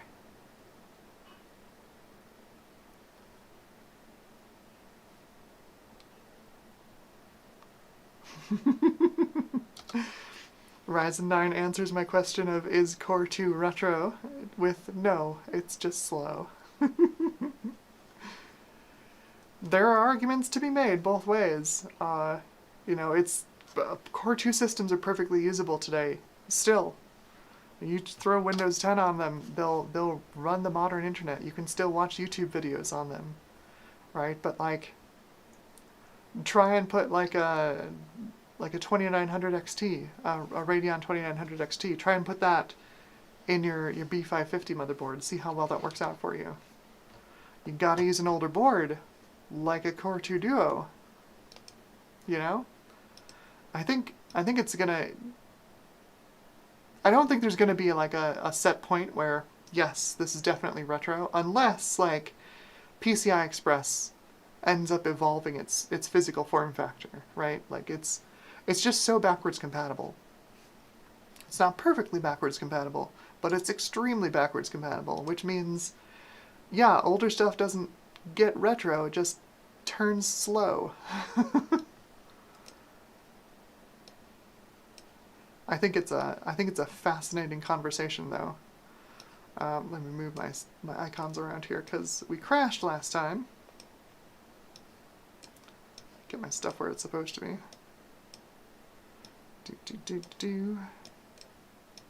Thrilling stream. Lineup. There we go. Okay. So let's see if 375 with more frontside bus gives us anything more inexpendable. I'm going to try the Voodoo first and see what happens.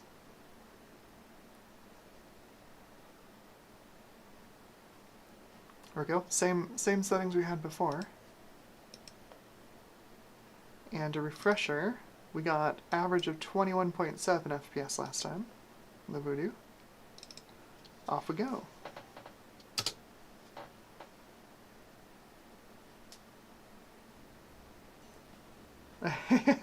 Steve's heading off. Have a good one, Steve. It's good to see you. Hope you enjoyed the stream, and of course, the VOD will be here for you to watch in the morning. Rest well.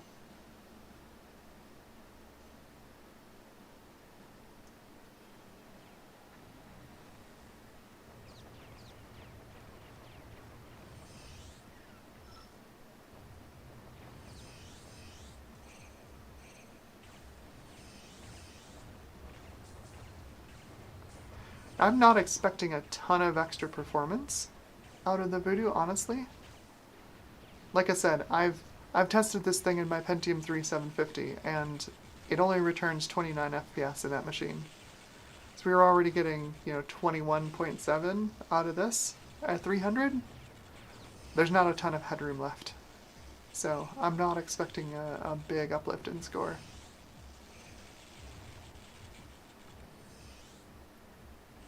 And so far, yeah, we're seeing about 1 FPS gained here, which is about what I was expecting.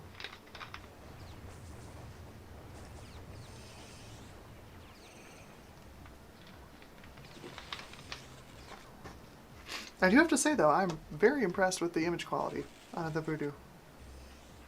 It's not a card that's known for having great image quality. Just kind of universally.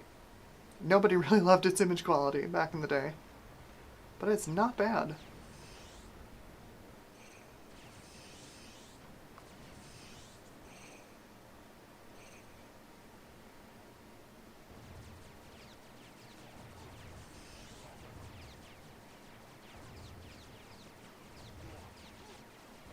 Okay, I don't want to run this thing forever. I am really curious to see what the Reva does, since I believe the AGP slot is tied to the frontside bus speed on this board. I'm pretty sure. It should be interesting to see what happens with the Reva.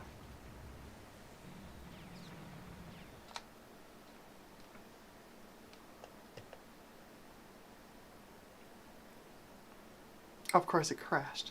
Of course it crashed when I exited. Oh, it is still a Voodoo.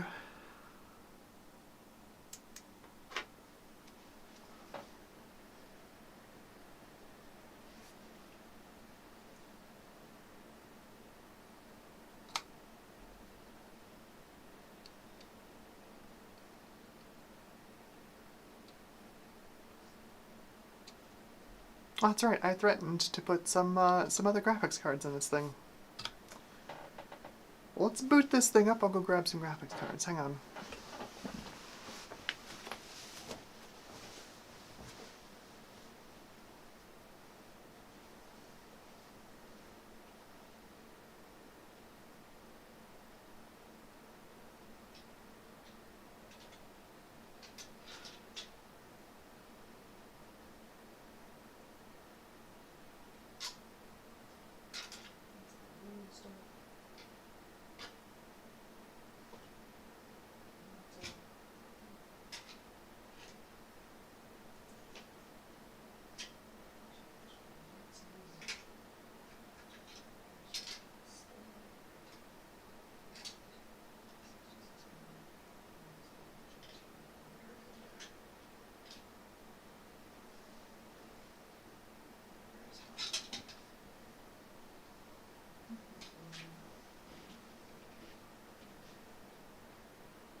Alright, we've got two here. This is my number 9. This is my Savage 4. So this is great. I love number 9 cards. They're always full of a lot of character.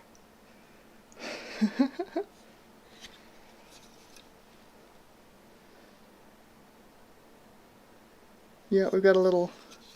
There's always fun little Easter eggs in the solder mask and stuff. This one says working 8 days a week in the upper left corner. I think I've still got drivers for this on there. And then this is my Vanta, which should run pretty nicely. Let's see if I can find my G400. It was not where I thought it was.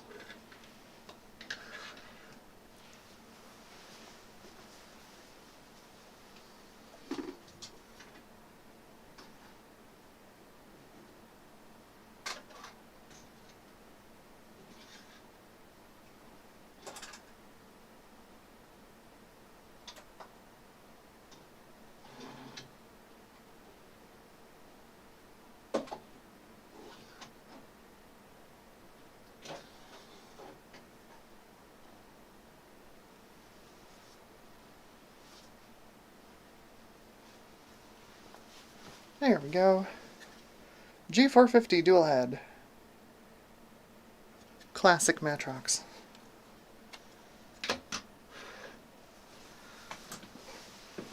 Alrighty. So, Reva in Expendable. I love how I just set all these icons and then they're all broken again. Oh, it's my life. Okay, so the Riva, same settings, with the Celeron at 375. Let's see what it does.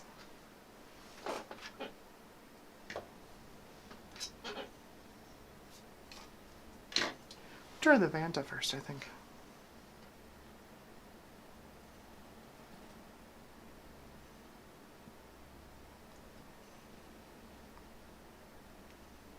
I'm pretty sure I have the right drivers on here for it. Model 64 might be a better fit just for driver age.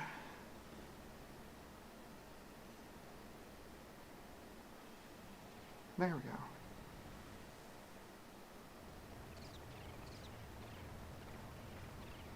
Still pretty disappointing. I really want the Riva to go faster. I don't know why it's so slow. It doesn't make any sense. It should be faster in a Direct 3D game. I will say, one game it is definitely faster than the Voodoo in is Forsaken. It is quite nice in Forsaken. It'll do a steady 60 FPS in Forsaken. It also looks pretty good. It's a pretty decent card for that game. But you can see way up at the top of the screen there's no fog. It's not doing the fog either. So it's slower, and it's not feature complete versus the Voodoo.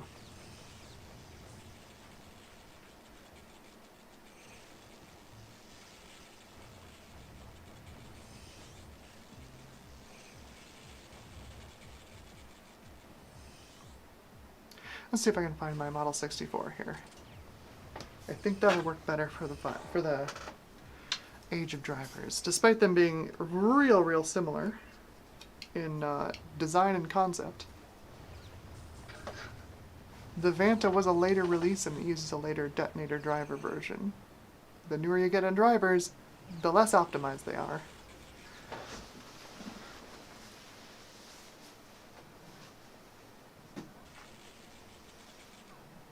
I'm pretty sure.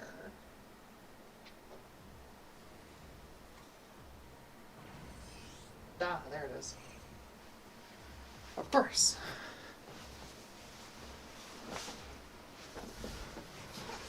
Right next to my other TNT2s. This is an Asus V3800M, and the M means Model 64.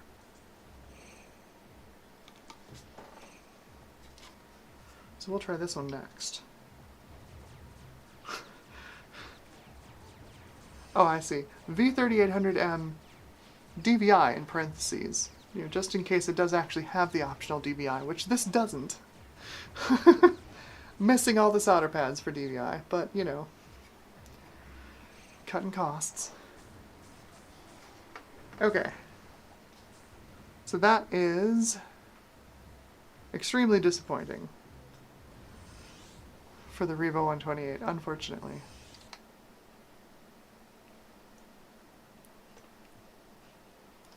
Show you Forsaken really quickly before I change cards, because it's actually quite nice. It's quite nice on the Riva.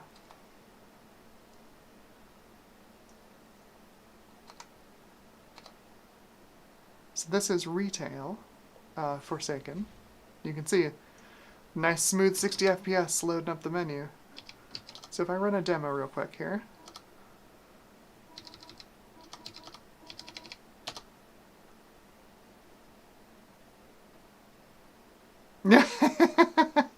Nathan from Pixel Pipes has joined. He says, I thought I smelled graphics cards. You sure did. But you get to see your least favorite graphics card. This is the infamous Revo 128. I just picked one up recently, and I thought I'd try it out in my 440LX Slot 1 system. So it's a Pentium II. Was a Pentium II at 300. We're now running a Celeron 300A in it, overclocked to 375. Running pretty okay. I mean, this is basically like the best case scenario for the Revo and 128. Of course, I don't have to tell you that, but it does play Forsaken quite nicely.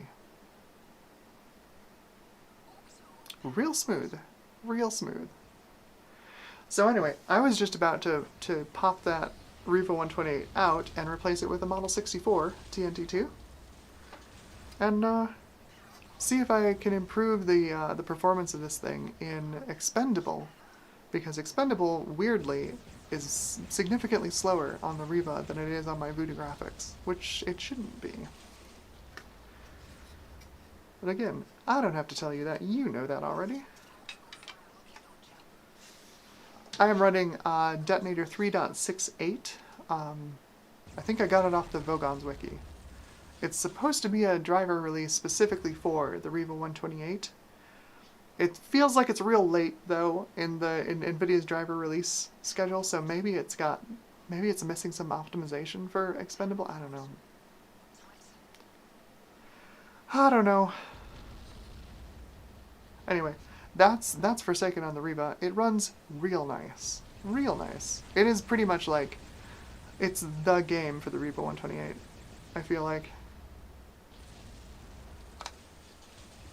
Nice DX5 game. Nothing super complicated, no multi-texturing. The Riva really chews it up. It really likes it. Okay, so let me double check that I've got the right drivers on here. I'm pretty sure. I've got Detonator... Ooh, I might have Detonator 208. Let's see, install drivers, NVIDIA...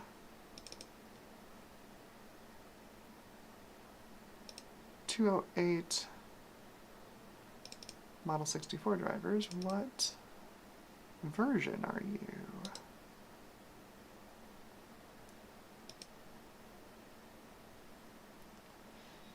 1998. That's pretty old.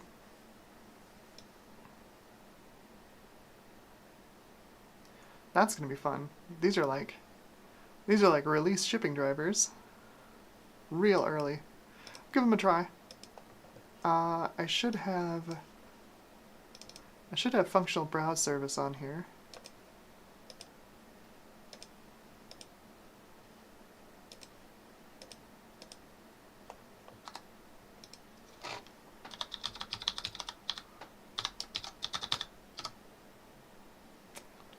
Let's try to do this over HTTPS.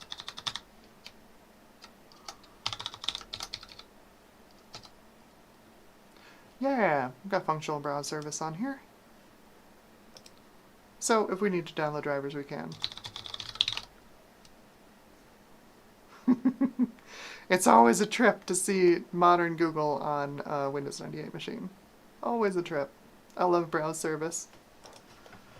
Okay, so let's power off and swap cards.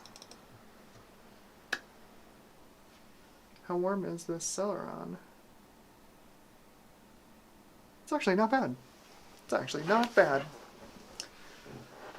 I'll switch you all over to the desk cam so you can see.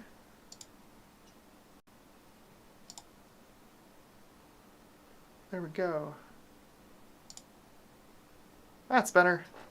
Okay. Let's see my ugly mug too.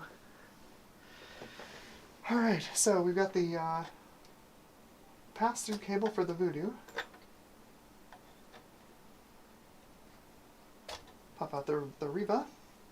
It's nothing special, it's a Diamond Viper V330. Flip this around so y'all can see it. Good old Riva 128. I always thought the design of these cards was cool. Yeah, you've got the GPU die in the middle, and then you've got your four RAM chips around the side. It just looks cool. It's a cool looking card. Performance is meh, but I'm glad I have it in the collection.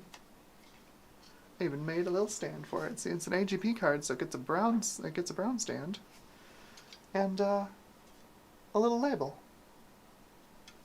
Ta-da!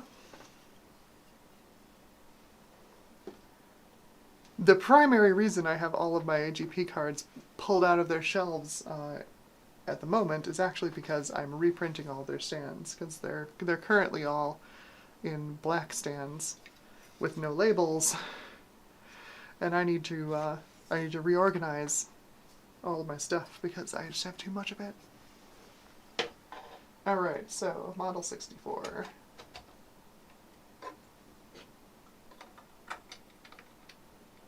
is in. To double check that that detonator driver will work with it. I'm not totally sure. Boot this thing up. Don't tip over the cards. Boot this thing up and switch you back over to the desktop display.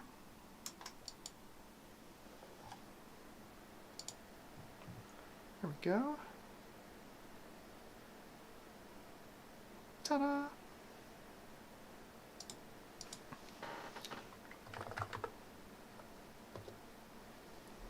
My cheat sheet for figuring out what drivers work with what NVIDIA cards is honestly Phil's computer lab.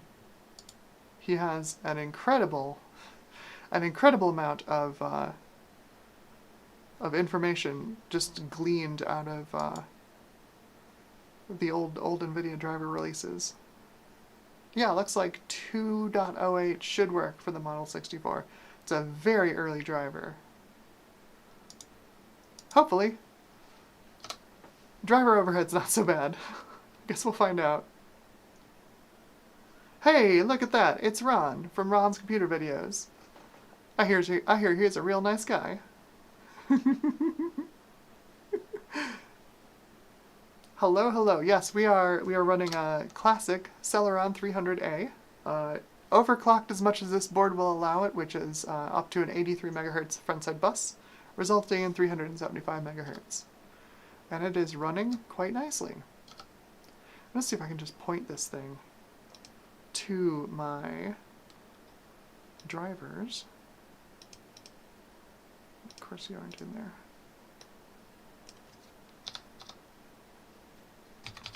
Video.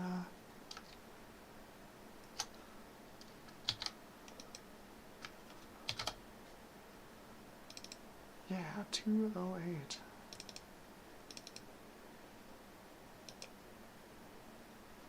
No, you don't want that one? Gonna have to run the setup program, I think. Oh, here we go. 368 will work, or it thinks it will. Hey, look at that.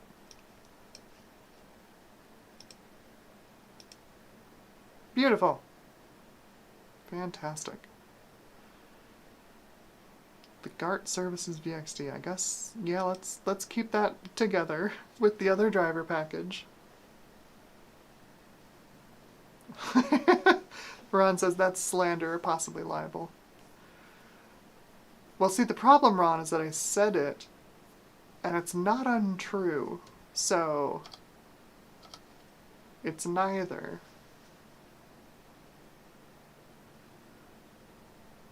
I'm being nice to you. Get hugged, idiot.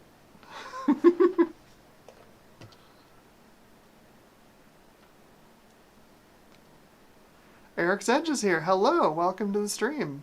Eric says happy Dawsember. Indeed. It is an accidental Dawsember stream. I mostly did this because, like, Phil, you know, just did this giant, great how-to on building a slot 1 system, and then Colin, you know, from This Does Not Compute, dropped an excellent video on restoring an old Dell Dimension XPS, which was also a slot 1 system. So I'm like, hey, let's look at a slot 1 system for stream, why not? It's always a good time. I love slot 1. Alright, so we've got drivers in. It just needs to get the driver for the monitor. Good old Windows. I'm going to do my trick that I do when I remember to do it, which is replace the monitor driver with an LCD panel driver, so it forces a 60 Hz refresh rate so that it syncs correctly with my VGA capture.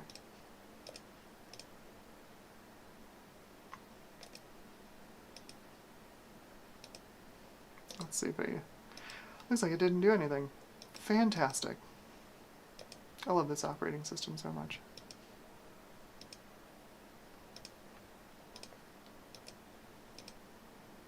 Okay, 60 Hz. That's more like it. That cleans up the VGA pretty significantly. The DAC on this, not the best in the world, but it is a Model 64, so it makes sense. Alright, so expendable. Do the same settings as before.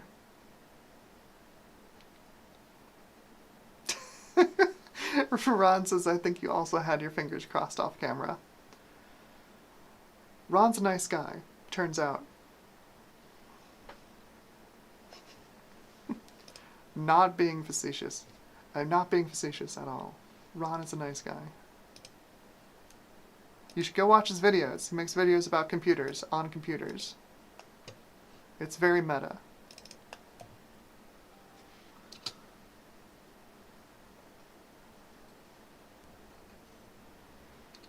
Okay, so can we get more than, what was it, 19 FPS? I sure hope so. Come on, NVIDIA, you can do this.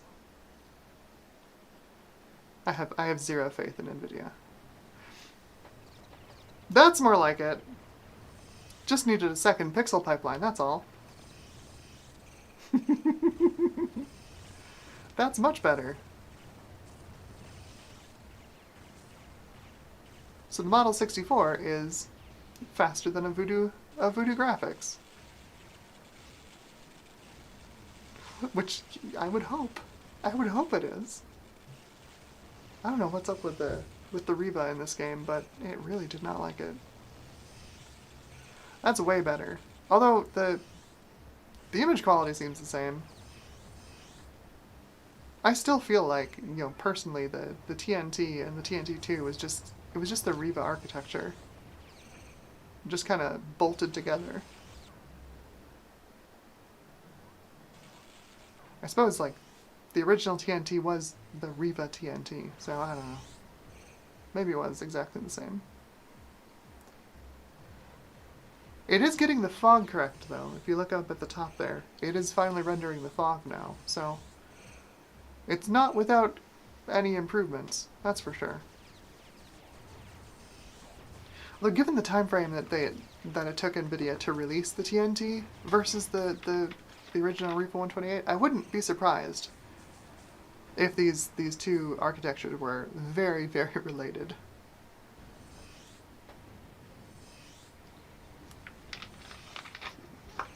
That's not bad. That's not bad. Not bad at all. And this is one of the candidates, honestly, for this system. For a primary graphics card is either my Model 64 or my Vanta. They're both about the same performance. I might stick with the Model 64 since it uses an earlier driver. This is significantly better performance I got out of the Vanta. Oh, we are desynced. The demo is desynced. Alright. We're now in the place that the eye does not see, so we will stop the demo. Little Dune reference there for you. Okay, well that's not bad. So, let's see. It's time to commit computer crimes. You might notice that I have an OpenGL32 DLL in my Quake 3 folder. And that's not a normal OpenGL32 DLL, as you probably expected, because you're watching a stream from me. That's an OpenGL32 DLL from the Voodoo Graphics driver kit that allows a Voodoo Graphics to run Quake 3. So I have this set up for 512 by 384 because the Voodoo Graphics loves it as a resolution. That's why it's being cut off there at the top. My capture card does not like this resolution at all. But, just for funsies, we'll set it back to 640 by 480. And yes, texture detail all the way down. All the way down. Remember, 2 megabytes of texture RAM. But just to show you, if we scroll up here in the console, you can see there's our render device, GL Renderer, 3dFX Voodoo Graphics, 1 texture mapping unit, 2 megabytes of texture RAM. 2 megs.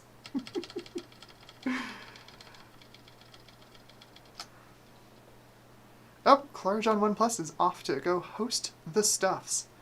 Have a good Stuffs. I will see you there at the Stuffs at some point. Have fun.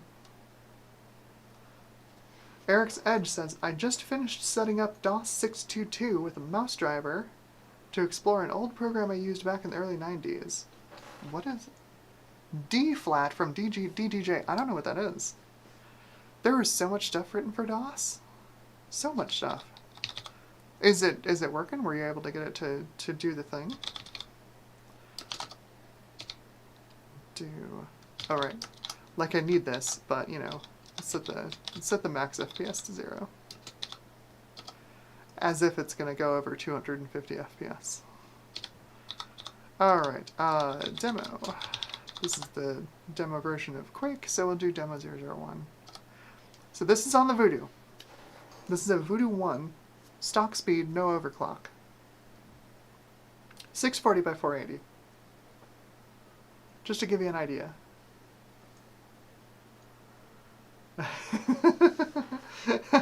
Hello.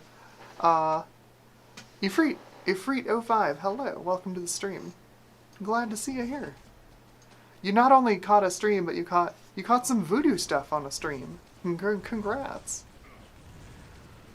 So we are looking at, this is basically going to be my permanent DOS gaming PC in some kind of form. Probably not this exact form, but I was checking out the Riva 128 on it earlier, and comparing it against the original Voodoo graphics, which I've got in here as well. And it was not great. The Riva should be significantly faster than the Voodoo. It runs at twice the clock speed. It's got, you know, unified VRAM.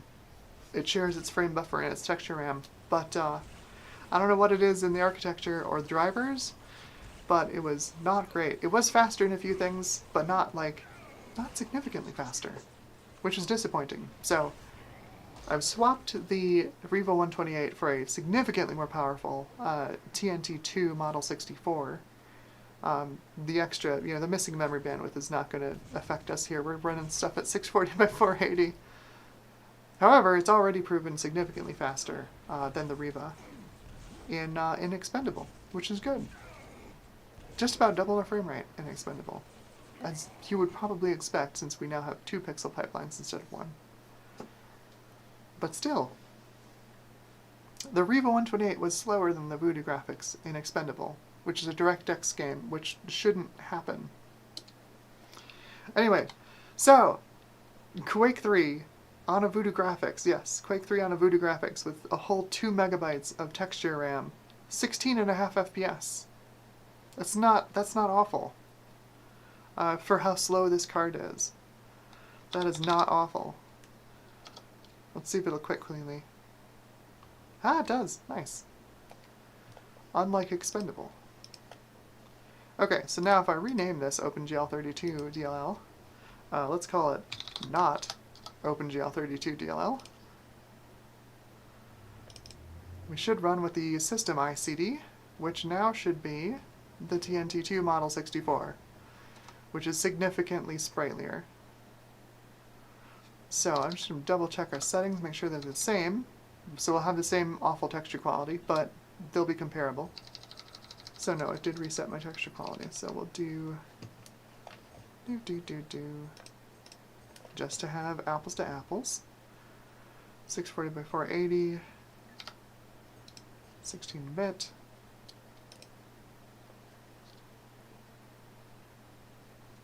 Here we go. Com max FPS 0, time demo 1, and we'll run demo 001 on the Model 64.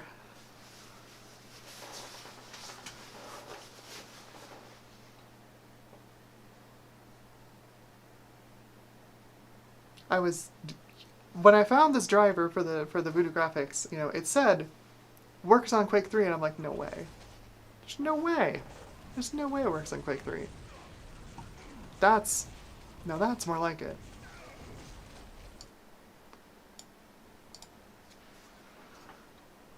That's the kind of performance you expect out of, like, a moderate Pentium II, Pentium III system out of this game from this era.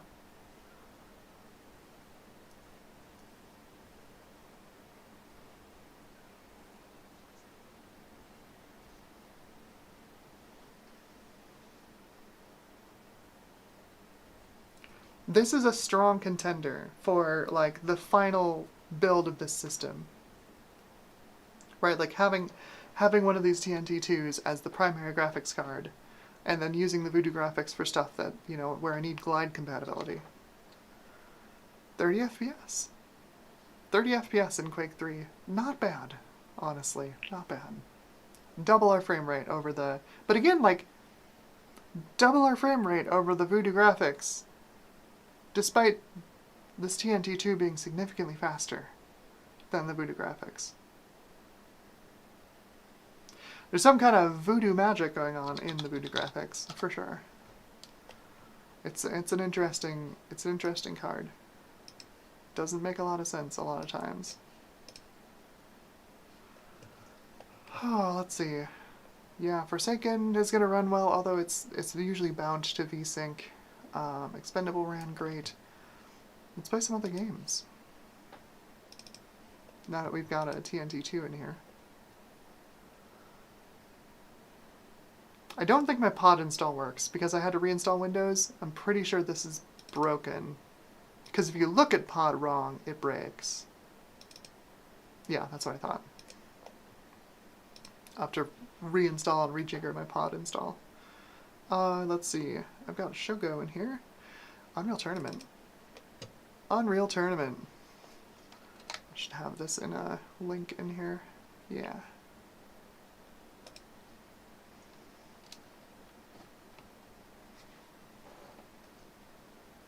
Oh, nice. Eric says the app he was trying to run is Dr. Dobbs Journal, a GUI interface for DOS. Nice. Okay, so we've got glide and software rendering. Yeah, so we should have Direct3D support as well. But let's run it in glide on the Voodoo and see what it does.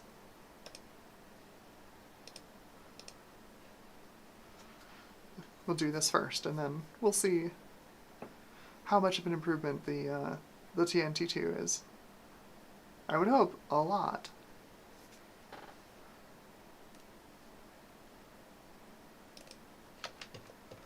.640 by 480, 16-bit, looks good.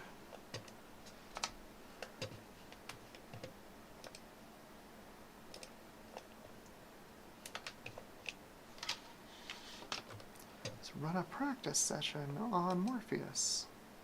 4 bots.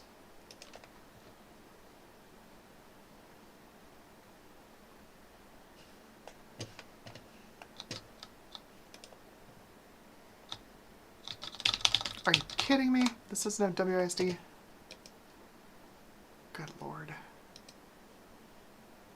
Trolls.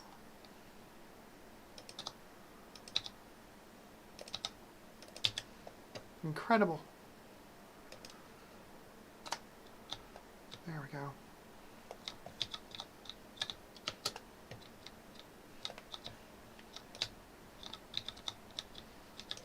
Oh boy. This mouse is not great. Ooh, that frame rate's also not great. Oof. Might be running out of texture RAM here, I think. Oof.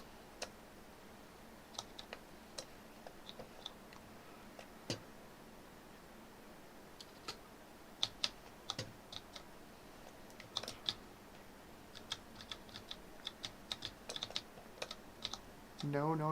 Nope, you don't get the weapon. I get the weapon.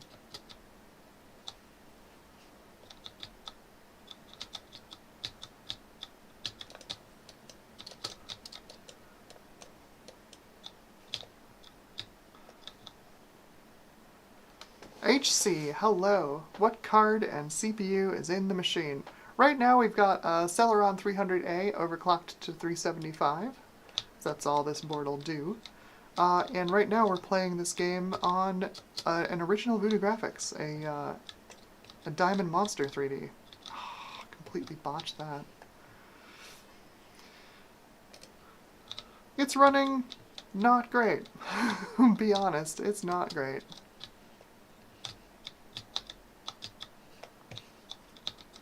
A lot of it, though, is... my mouse speed is not fantastic. Oh, what? I hit a lip. Darn it.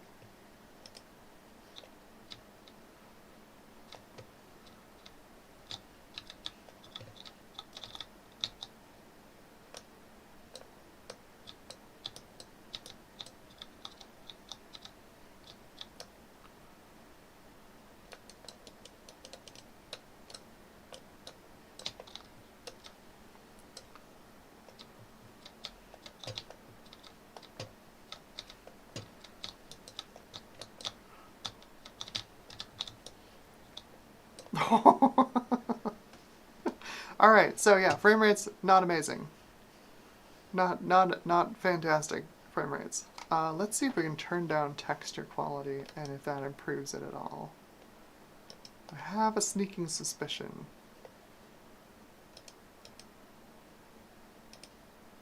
Since we have 2 megabytes of texture RAM. Yes, indeed, that does improve performance. Let's see how we do now.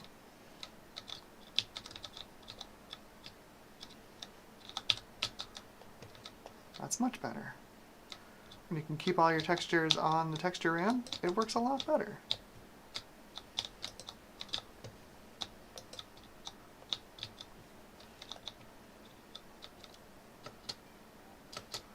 Oh, just botched that jump too. I'm out of practice. I'm way out of practice.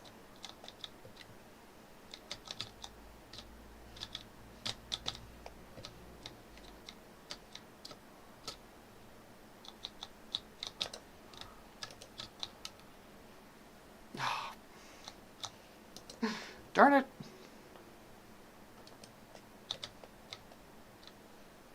That is the rocket launcher I just picked up. It's no longer there because I picked it up and then died like a scrub.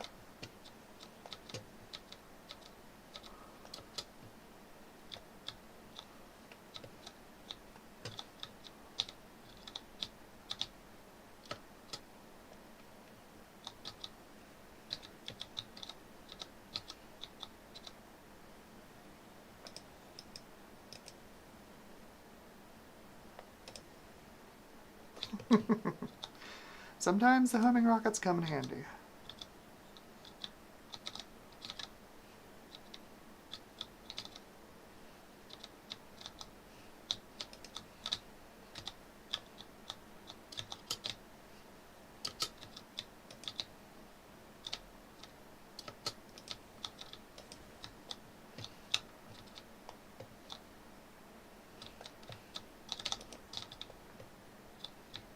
Well, that's much better. More frame rate, easier to hit things.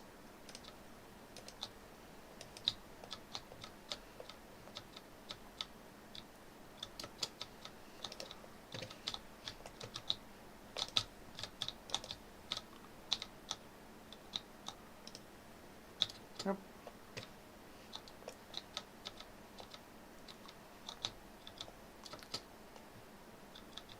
Okay, anyway. Let's run this on, and I forgot, of course, I forgot to run fraps to see what our frame rate was like, but, you know. Alright. Frame rates are reasonable. On the Voodoo, when you turn down the texture quality, fit everything into the texture RAM. So let's... I don't have to quit the game to change the graphics card. Oh well. I'm used to it asking at the start, but you can tell how many times I run this game. It only asks you the first time. Then you gotta change it yourself.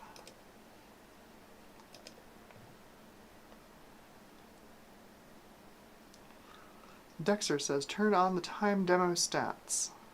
Yes, and I can change the mouse speed and settings. Yeah, it is quite low by default.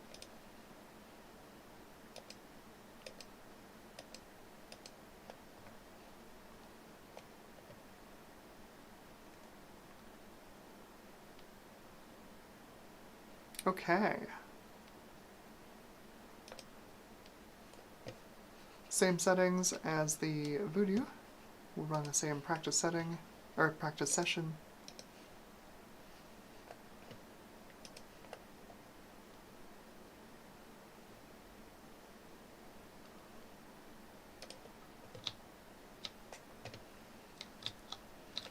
Let this thing warm up its caches, but it's already feeling significantly smoother than on the Voodoo.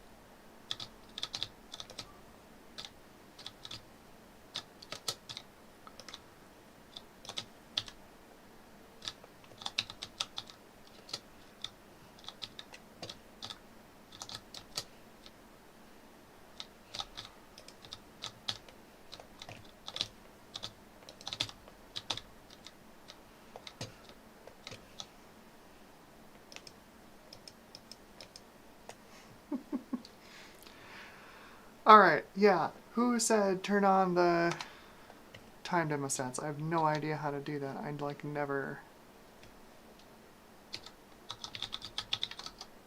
Yeah, I have no idea how to do that in Unreal Tournament.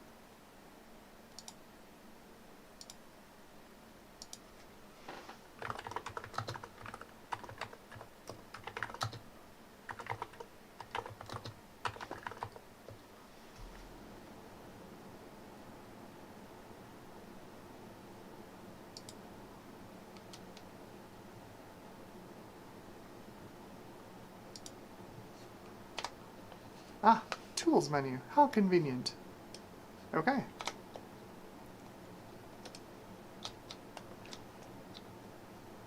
Gather a little data on this and we'll start up the Voodoo again.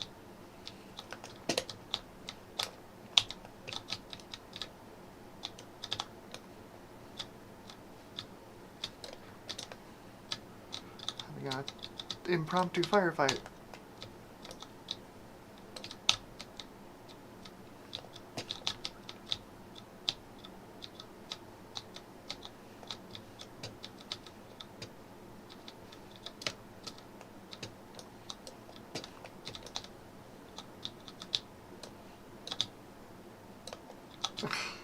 Great. Great. Totally what I needed. Well, they ended my killing spree, but I guess that was inevitable.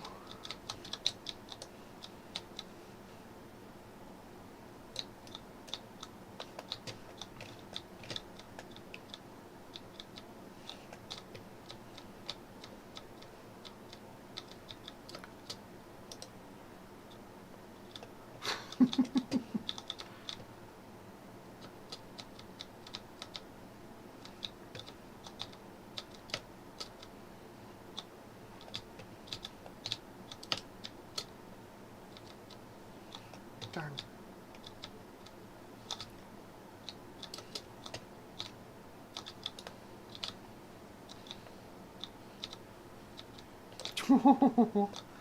Turns around's got a rocket launcher for me. Alright, fine.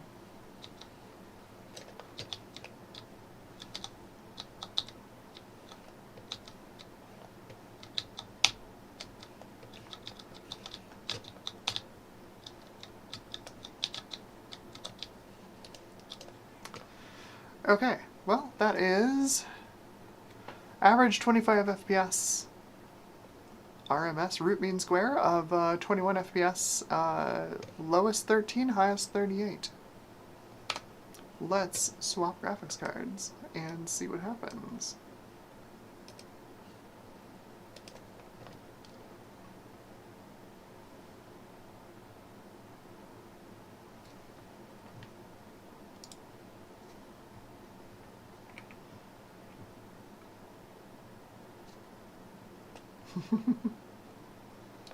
Alright, glide for Windows.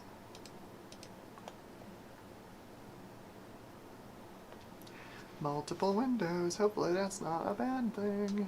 Okay.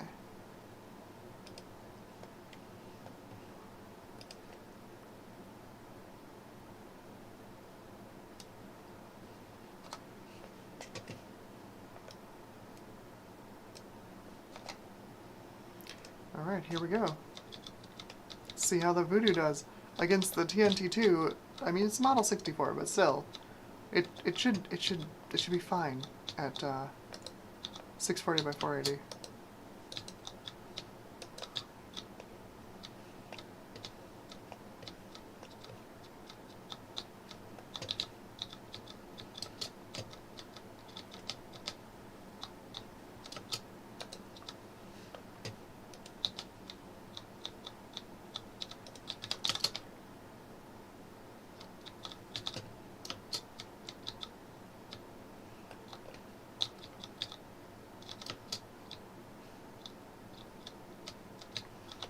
Definitely feels more sluggish.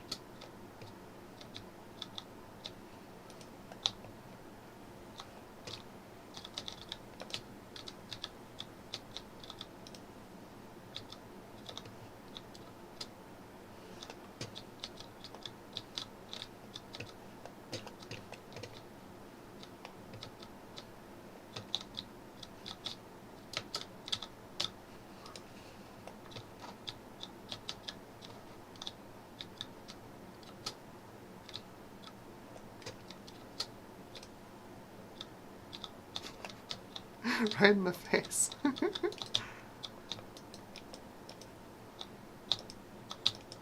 Come on. Ah, alright. Got him, got him, got him. Yep, didn't got him. Didn't got him.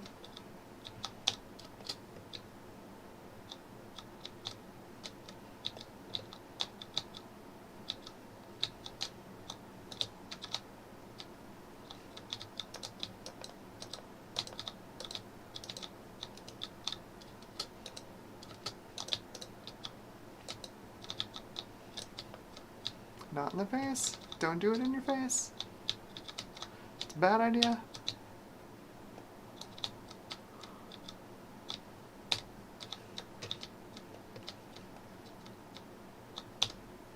Give me that rocket launcher.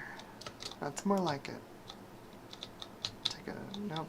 I was gonna take a shield belt, but not great at the air control.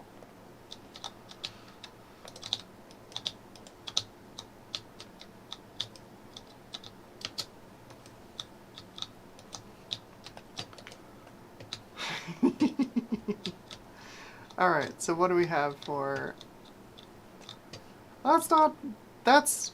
Again, like, that's... That shouldn't be, like that close, right? Like, 22 FPS average, RMS 20.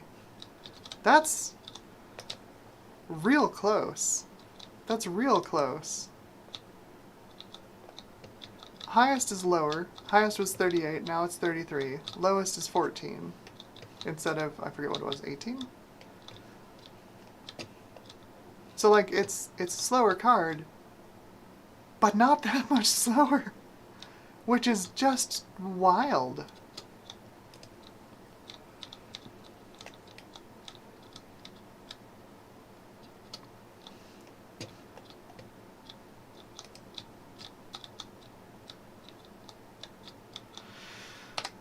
That's very interesting. That's very interesting. Just a few FPS between them. That's so weird. Obviously, if we increased resolution on the TNT2, the gap would widen, because this 640 by 480 is the maximum resolution that the Voodoo graphics can do. And of course, the TNT2 has a huge range of resolutions that it can run in. It's mostly because it has a ton of VRAM. But, dang. That performance is wild. Let's see. I think it is... yeah, it's 20 after 6, so we've been streaming for 2 hours, 20 minutes. I think I'm going to end it there unless anybody's got any requests. We got to see the great competitors battle it out in real time on a period-correct system. Well, maybe not the Model 64, but, you know, at least the Riva 128 and the Voodoo graphics were very much rivals back in the day. Very much rivals. Dexter is asking, is this a TNT or TNT2? It is a TNT2 Model 64. Mostly because it's what I've got on hand, you know, at hand easily. And it's the oldest version I've got that'll run on, like, equivalently old drivers. I have a Vanta, but it needs newer drivers, which of course are going to be slower.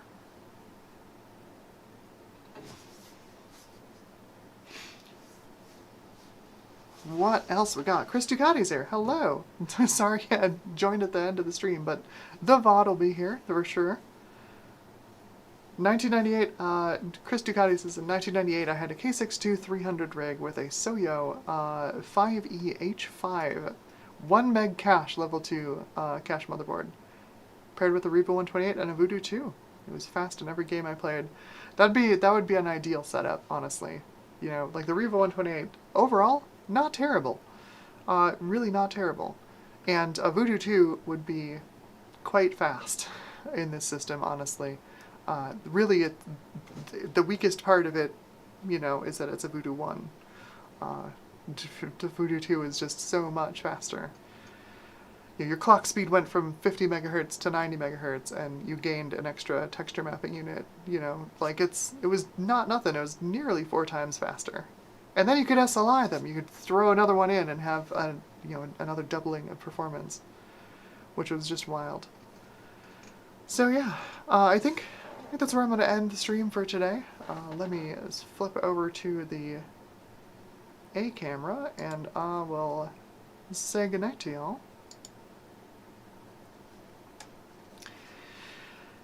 But yeah, this system is kind of an enigma for me. On the one hand, it's not. Like, I want a slot 1 system that I can just keep assembled and just turn it on and play whatever I want to play on it from that era.